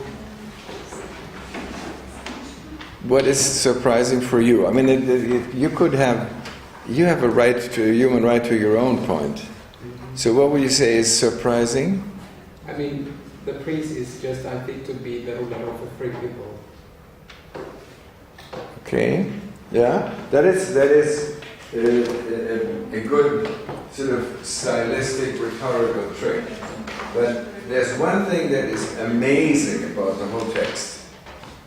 Well, I'll give you the answer. Is that okay? The answer is no. The question is Repeat the question, please. who is speaking? Just think who is speaking. Look at the subject of the sentences. Maybe the fact that they are foreigners and foreigners. Yes, more. I want more. Oui. They speak about we, but can you see also? The representatives of the United States of America. Yes, yeah, we. That's the. I would say that is something that I found. I'm not saying it's obvious, but that you expect when they declare something that they sort of talk about the we and describe the we as representing America. But is there another thing that you look at the. Take the first paragraph, and then you will see the first paragraph is really something that you should burn onto tiles, or if you can do this, I don't know how you stitch it onto, or knit it into your sweater, the text. It becomes necessary for one people to dissolve the and they should declare, this is the end of the sentence. And God entitles them. They make a declaration of their own cause and relate to it like in the abstract. They say it's the people, as if they were not talking about it. You always have to look who is talking. And then they say that they start all of a sudden, the second of it starts, we hold these truths to be self-evident. That all men are, and then now they go again into the they mode. That they are endowed, and among men, their just powers, the right of the people. You see, they turn into the abstract mode of talking. So it's really fabulous. And then they talk in the end of this very long paragraph, they talk about despotism. It's like the sixth line from below. It is their right, it is their duty, and their future security. And then all of a sudden they end with patient sufferance of these colonies. They turn back on themselves again. So in a way the reader is sort of moved between looking at the concrete declarators and their colonies, and then of course I told you before about universalizing. In a way this style universalizes their experience. It says, but it's a general, universal experience. So that's why I think this is a brilliant text. They all actually they talk about their own plight, the terror, the tyranny of the king, and then, but in the beginning they make it appear like this is the rights that we have are universal. They have nothing whatsoever to do with the fact that we happen to be New England people. This is what I mean. This is sort of the mythical, universal story in a concrete story. And then comes the long list of accusations.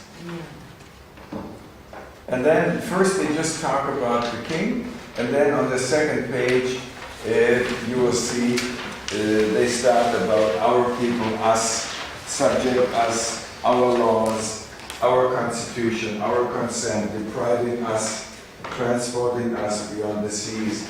So they get really into the us and we mode. Third page, for taking away our charters, abolishing our most valuable. So it gets really concrete. And now you think, wow, now they really got the courage to say it's about them and not about mankind. And then there comes the paragraph. In every stage of these oppressions, we have petitioned, and it's we. And then there comes the closure, we, the representatives, and then they stay with the we until the very end. So in a way they invoke the abstract collective of mankind and the abstract universal concept of rights that have seemingly nothing to do whatsoever with their experience. And all of a sudden, sort of the whole experience is filtered in and they make you convinced to say, yeah, Jesus, yeah, it's true. You have the right. Go and leave the British alone and do your own thing. So that's why I think this is really an unbelievable text.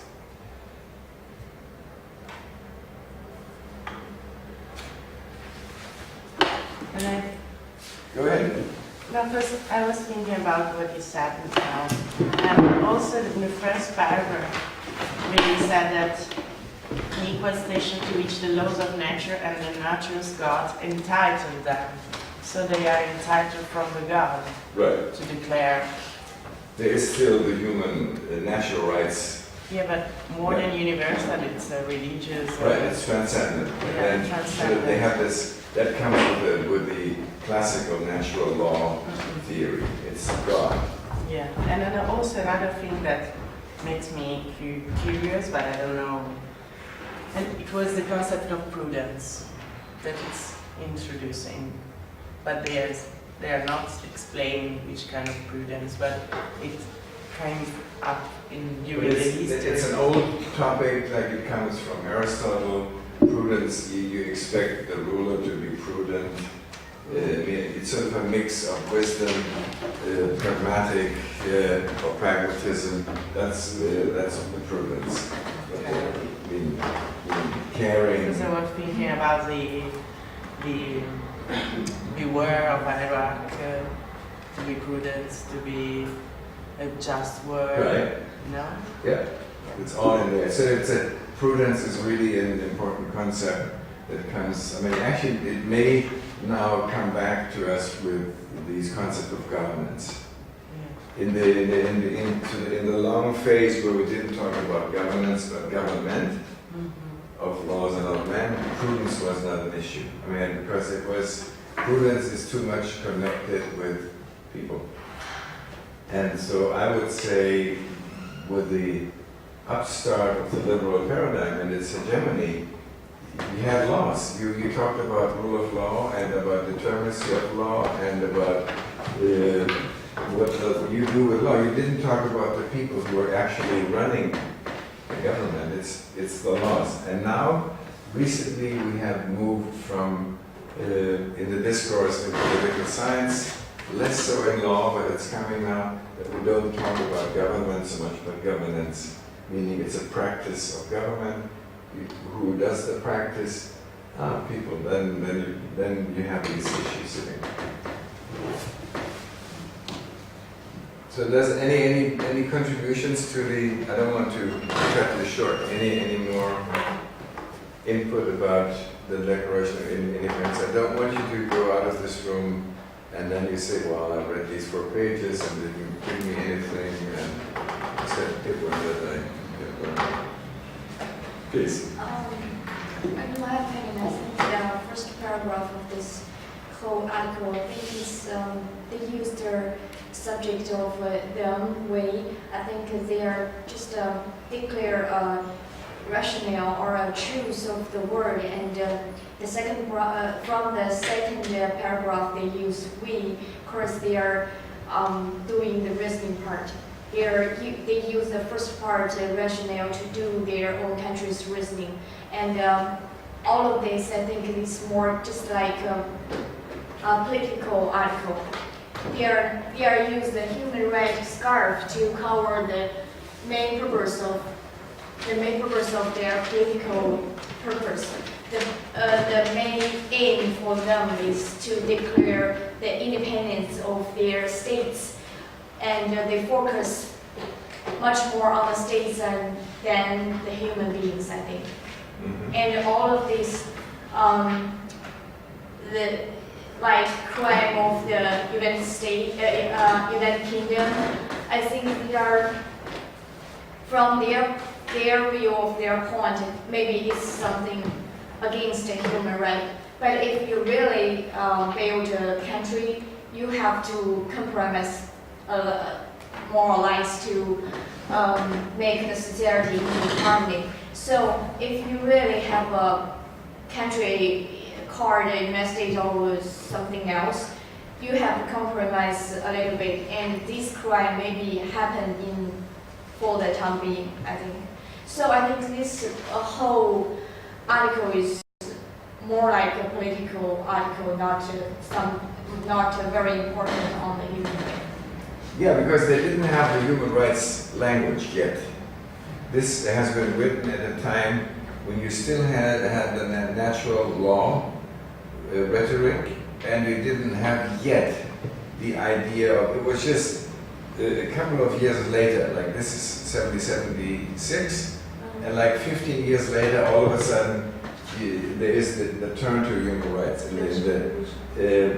which were called rights of man and of the citizen in the French Declaration. In Virginia, similar, the same year. You don't have the idea that rights pertain to the human being, because they were rights that pertain to men, not women, not people who had no possession, not slaves, not people working on farms but not having their own land. It was clear they were out of the picture. It was just about men. Hey, that's life. Things have changed. No, with the human, now once you had the human rights vocabulary, you could also, of course, women could sort of catch on and say, we are also humans. And that's what happened when, for instance, after the French Declaration, Olympe de Gouges sort of proclaimed the rights of the women. So she paraphrased the French Declaration, which brought her to the guillotine. I mean, that was, in those days, what happened? When you had a bad throat, you went to the guillotine. No, it was just clear. Everyone went to the guillotine who was sort of arguing against the mainstream invention of human rights. But you're right. I mean, this is at an interesting moment when there was no, I mean, on a broad scale, there was no human rights didn't exist yet, because they didn't have the words. So they use a lot of words like our rights, but they were not. Sometimes they have this. They still invoke the natural right tradition, but then you can also see that they are sort of they relate it to something else, because natural rights usually don't have anything to do with representation. They were like, natural rights were usually focusing on life, liberty, and property. That's John Locke, classic. And they already, I mean, if you take the last paragraphs, you can see the petition, and there's a lot going on there. So, that's just to illustrate you how you can write, if you want to write a mythical text, take this as an example, and just translate it into something modern. Because I think this is really brilliant.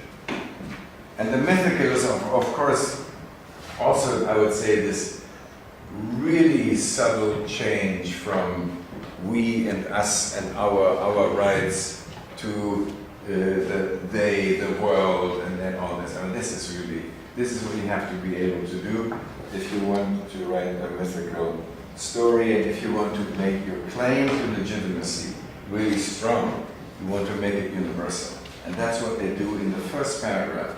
And one doesn't even notice it because one expects this is a declaration made by some people who want to break away from England.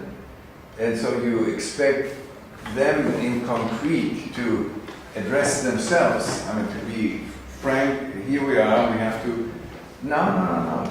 They move over sort of to the universal level. This is really great. I mean, and of course they invoke God and transcendence, everything. I mean, they have the whole, you could say they have the whole instrumentarium that they use for their purposes. Great. The educational agenda, which comes normally with myth, is really weak here. So you have to go to the Universal Declaration of Rights from 1948.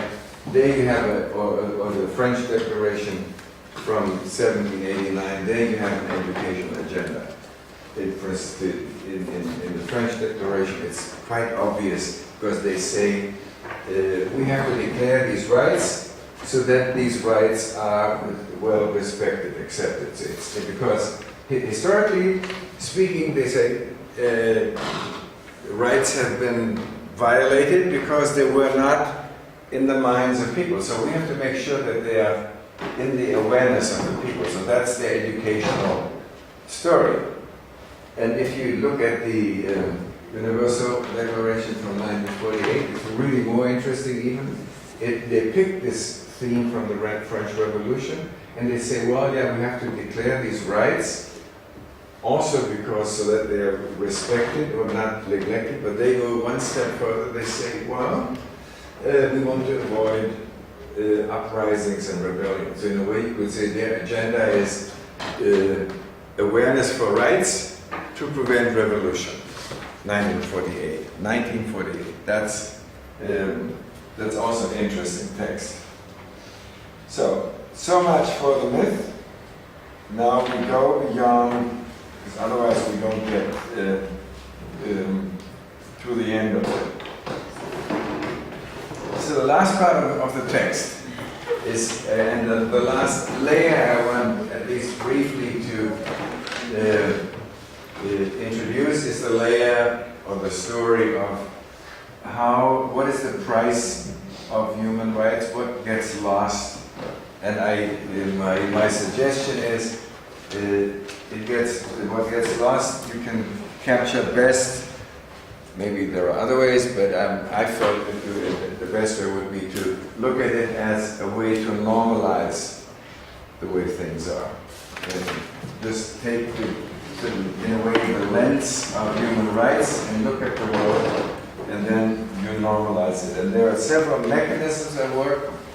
I start with a quotation that I really like a lot from Clifford Geertz, the anthropologist. He says, whatever it is the law is after, it is not the whole story. And I would add, it cannot be the whole story, because law cannot capture the whole story. It has to reduce, right? As I said before, it's like making a sauce. You have to reduce a lot of the liquid to make a good sauce. This is what the law does without, I'm not saying that law is like cooking or the law application is like cooking. So, and how does normalization work? It works as displacement and deferral. It works as selectivity, and it works as alienation. And the last aspect, we cannot go through all these aspects in view because we don't have enough time. The last aspect is that normalization also works, that it camouflages political power at play. So it really, that's the tricky thing about law. And I want to tell you a story that makes it maybe more graphic, what I want to say, that captures most of these aspects, not so much the power aspect. And the story is about a case that I had represented about a woman. The woman had protested in the Frankfurt airport. It's also in the text, right? she protested in the airport against the deportation of asylum seekers. She said it's totally unfair, unjust, unjustifiable, and inhuman that we, people who come to Germany, and the only way is, I mean, of course we have this regulation that if you come through France, you have to file your application for asylum in France. If you come from wherever in Africa or wherever in the Middle East, you come to Greece first, you have to file the application in Greece. So, in order to get to Germany immediately, you have to fly to Germany, and usually that's Frankfurt. So it's just a fact. And in Frankfurt, you can if the agencies of the border control are alerted, they already wait for you so that you don't even leave the plane, because the plane is still international territory.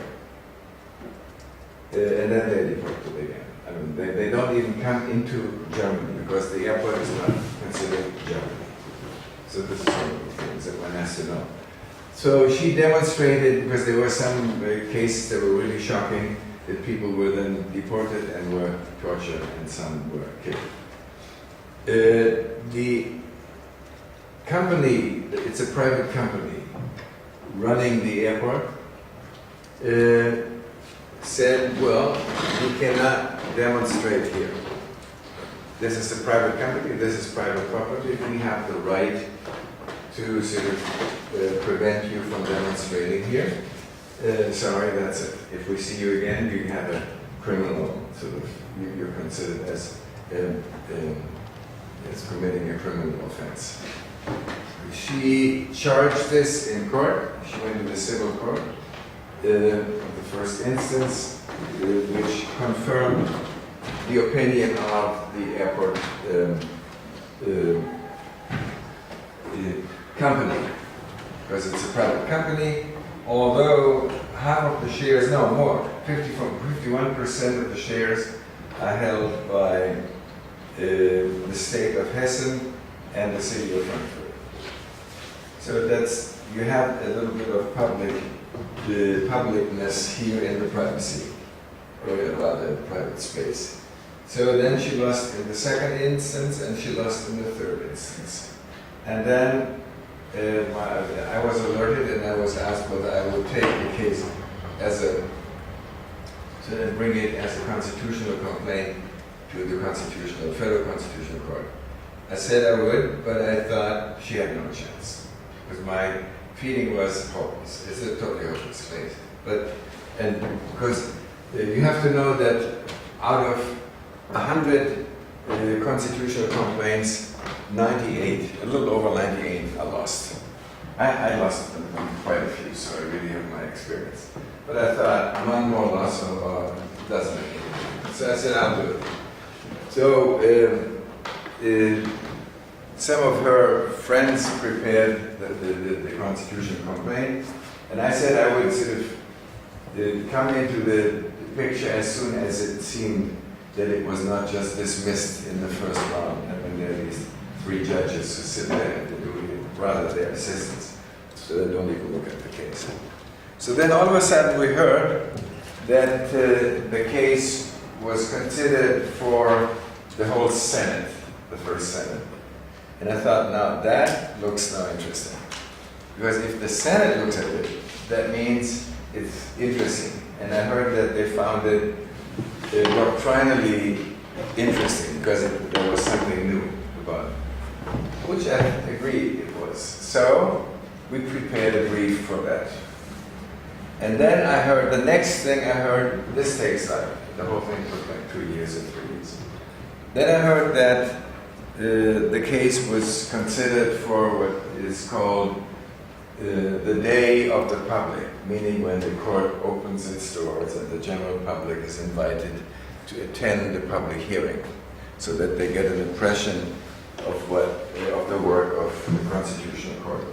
And then I thought, now that means if our public hearing is like in this open, as an open event, that means that they are willing to give us something. because the Constitutional Court cannot possibly invite all the citizens of the world and then really slap us with a wet towel all the time. So they have to give us, and I calculated they would give people freedom of speech inside the airport and maybe freedom of demonstration not or very, in a very, very restrictive sense.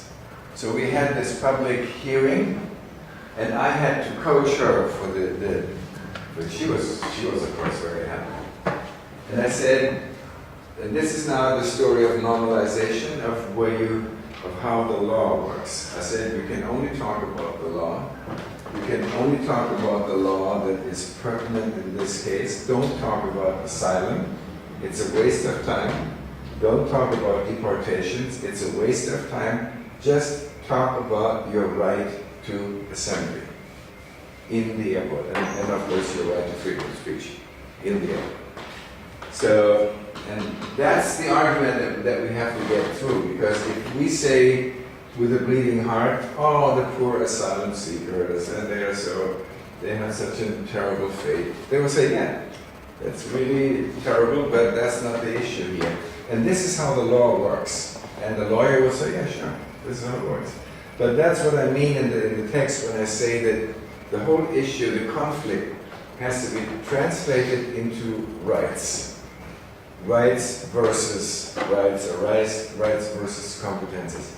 And then even more so, not all aspects of the case are interesting, but only the ones that are covered by one right that is supposed to be debated in this case. So a lot gets lost on the way.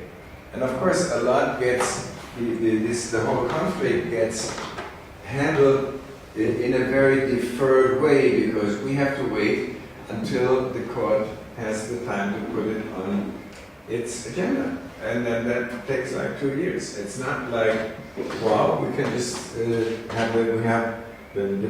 are being deported, so the next week I want to have a hearing. It's 2 weeks, 2 years later. The people are already killed.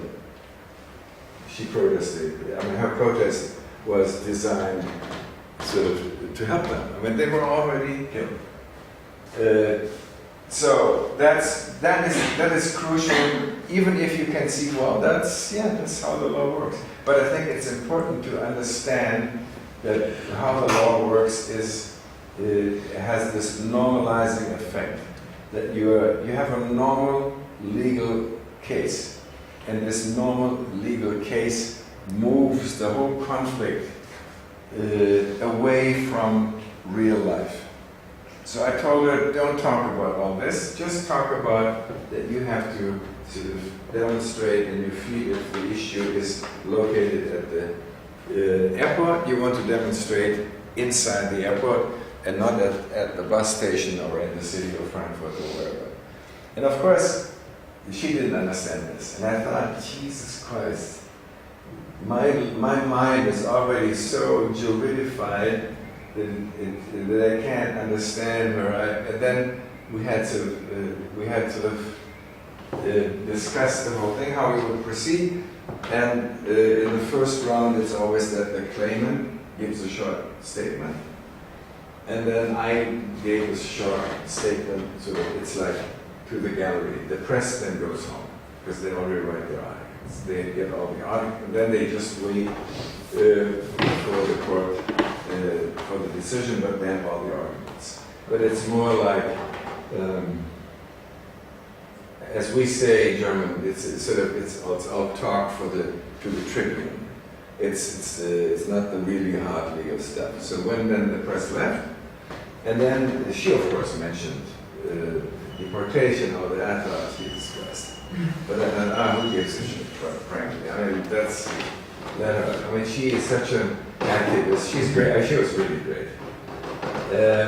And she was also impressive, I must say. I mean, not her arguments, but like her as a persona, she was really, he was the skinny, short woman, but she was really standing up for these issues. And I thought maybe that's sort of, it's countering the normalization story, but it's good. So then the second round, or in this case, then came another filter. the court had said, we just talk about the empirical aspect of security. And of course I thought we would lose this round terribly, because what do I know about security at the airport? I had read the architectural plans of the airport and I had sort of designed several zones, but I thought if somebody comes and sees this, they will just sort of deconstruct my designs and they will just, it was ridiculous. And then I thought, my research assistant had said, why don't you just look at all the press releases of the airport company? I said, yeah, that could be maybe helpful. I don't know, but because it's empirical. So it's somehow about what is before your check-in and afterwards, and I read the fiscal balances of the company to get a sense of how much money they make. A lot of money, Jesus, $500 million, €500 million. So I figured, try to figure out, so where do they make the money? So it cannot be, the whole thing cannot be about flying, I mean, coming and leaving by plane. So there has to be more, more functions. Because we want to present the argument that the airport is a public space, which is only coincidentally administered in terms of private law as a company law. So the second round wasn't so bad because the head of the airport company made two mistakes. First, he thought we were done. That's bad. Second, he thought we didn't prepare bad because for weeks and weeks, I just read all this stuff. So then he said, whatever happens in an airport before you go through the first security check is economically irrelevant. That was done. Second, he said, whatever happens there is geared towards air traffic, meaning incoming and outgoing, people waiting, picking up other people. That was bad. So I sort of confronted him with the fiscal balances, incomes, and then all these billions and billions and billions. That made him nervous because he could hardly explain that this was all related to air transportation. It was just people going there, shopping, having a good time. It's like a city almost. And then the second argument that whatever happens there is related to the air traffic. That was his really bad mistake, because all the press releases that I could produce said that they had a Harry Potter night starting at midnight. No planes are flying. Or they had a media event with media people, free parking, not relating. They didn't want to fly anywhere. They wanted to have a good time there. So that was, I guess the court laughed a lot. The Frankfurt Airport agency didn't laugh at all. So in a way, sort of the whole case turned there. And it was not the legal argument. At first we had sort of designed the whole case as a legal case, and all of a sudden we had these press releases and had all these laughters and people having a good time. Then it seemed like whatever we had done was the wrong preparation. And because at the very end we talked about freedom of assembly, freedom of speech, and I would say then it was already decided. So what I learned from this case is that this normalizing power of a human rights case is partly unpredictable. Of course, partly it is predictable, because if you don't normalize the case that you present, you don't get anywhere. But if you're there, something happens that may not be sort of related, immediately related to your human rights story. All of a sudden, other stories come up. So in the end, we won the case unbelievably. We just got the right to free speech in the airport, and we got the right to demonstrate in the airport with a few limitations that we had already suggested. So it was really wonderful. And she was happy, and I got from her a piece of cake. And we got very little money for this. That was also the price of the normalization.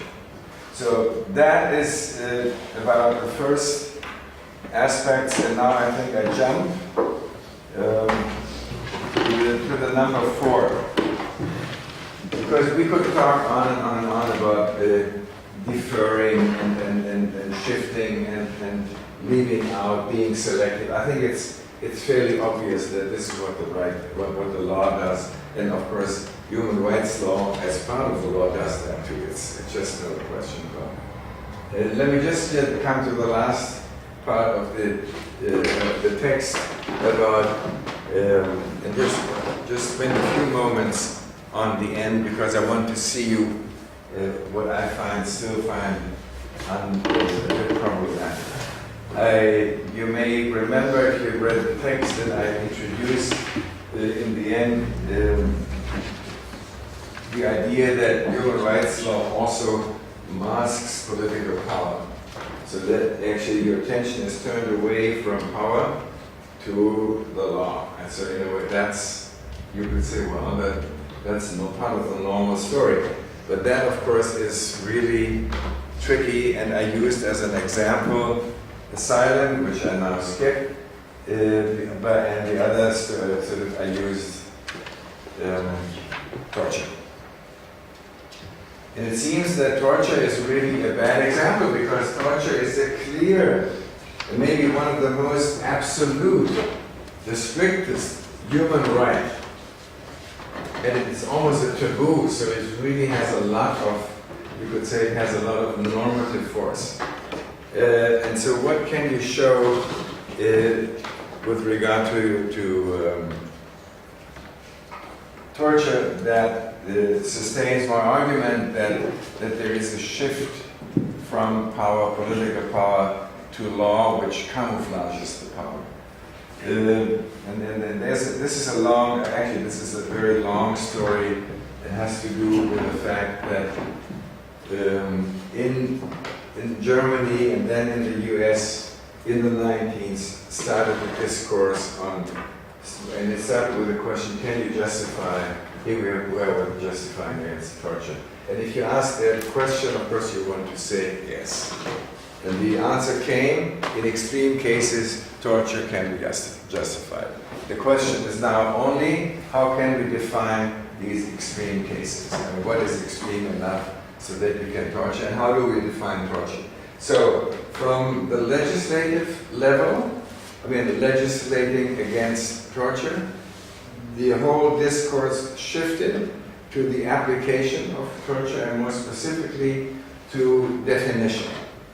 How do you define torture? And of course, politicians, especially the US government, has a history of trying to define torture in a way that they can do a lot of things that you would say they come under torture. And they say, no, that's coercive interrogation. And they, in a way, they try to justify what happened in Guantanamo and in Abu Ghraib and in other places. So that was the argument that I wanted to make. And also, in addition, but that's not so crucial for the human rights story that I have been, and the stories that I've been trying to convey to you today and in the text. Of course, along with this shift from legislation to application to definition came, of course, a lot of other strategies, like to torture by proxy, like to move torture to other countries in a way where you have people who torture your people for you. In torture by proxy, torture, offshore torture, so that it's not in your territory. And you can say, well, under our law, we have a strict prohibition of torture, so we have to move it. You find all the details in the text, and you can also, if you're interested in more of this, you can just follow and check whether my analysis of the discourse in the US, in Germany, in other countries like Israel, whether it's correct. So you don't have to rely on me. But then comes the last moment of this text where I felt I just felt I cannot end on this note that, normalization is bad, and even In the case of torture, it leads to the normalization of torture, which is true, which I think really did happen. Without saying a word of, because in the beginning I promised I would like to defend human rights. Actually, it's very polemical origins I would like to defend. Not all the talk about human rights, that I don't want to defend, but criticize. And then I sort of, that's why I find the epilogue is important. Maybe it's not consistent. When I write, why is torture a crucial case for my argument?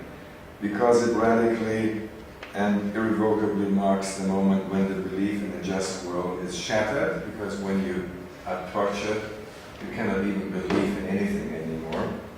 And all justifying, mythologizing, ideologizing, and normalizing ends. I mean, because you're destroyed. I mean, you're physically and emotionally destroyed by torture. Torture destroys the very humanity and thereby bears the core of any human rights narrative. And I think that's where human rights narratives should start. At this core, or this is the core they should defend, the individual's authorship of her or his life history, because that's what we have to defend.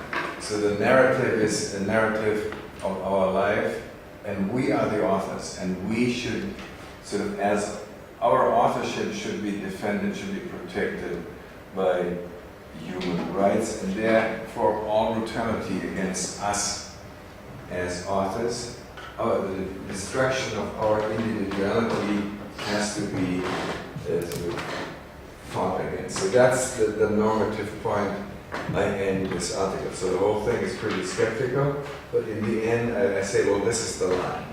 And this is the beginning where we could talk about,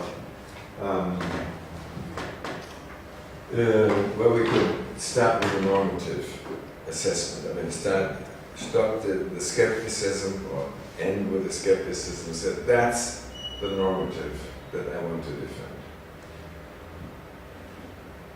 So now the floor is open. I have a question. Please. I don't know if it's a stupid question. No. Okay. I know it already. At page 24, Yes. there's a passage in which he looks at the duty to provide security to protect, serve as a vehicle for putting and former adversary of human rights, the state alongside the rights holder, and shift from a vertical to horizontal understanding of human rights. I didn't understand which is the vertical or the horizontal. Oh, I see, yeah. And the vertical understanding of human rights is that human rights are sort of situated in the relationship of the individual and something in part, the state usually. That's vertical. Okay. And horizontal means that all of a sudden you reinterpret human rights as being also directed on the plane of human beings against one another, which is a tricky thing.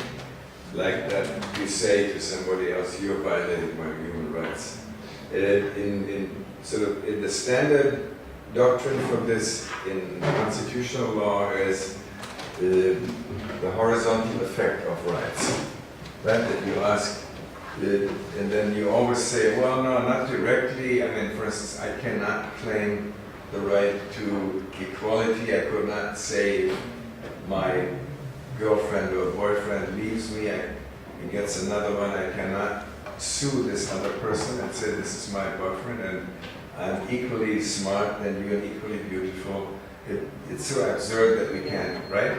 But there are, of course, like if you are in a labor relationship, somebody working for somebody has certain rights, but it's sort of the right needs to make a detour through civil law, for instance, and then comes when the court applies contract law, then the court can, for instance, respect can respect a human right. That's all.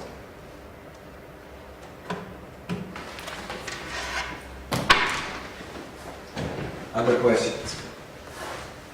Thank you.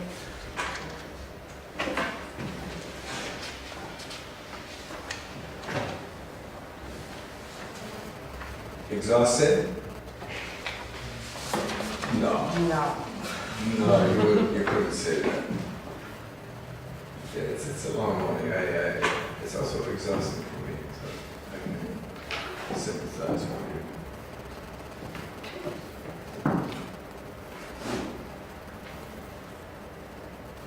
you. If not, are you working yourself up to a question? Yeah, I was thinking about a thing, but I think it's no. So then I would say, then that's, we can call it a day.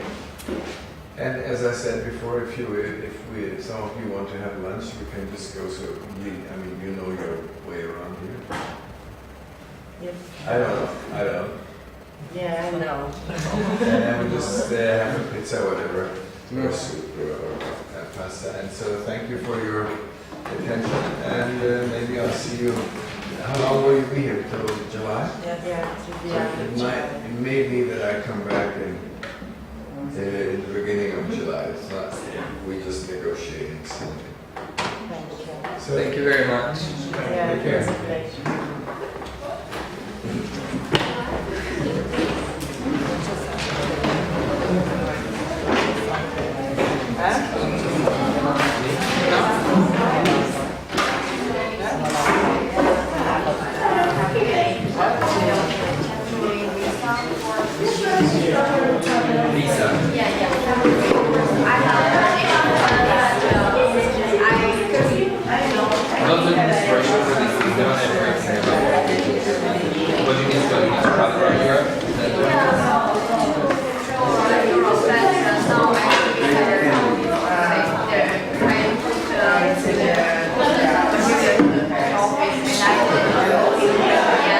Good that you all this letter.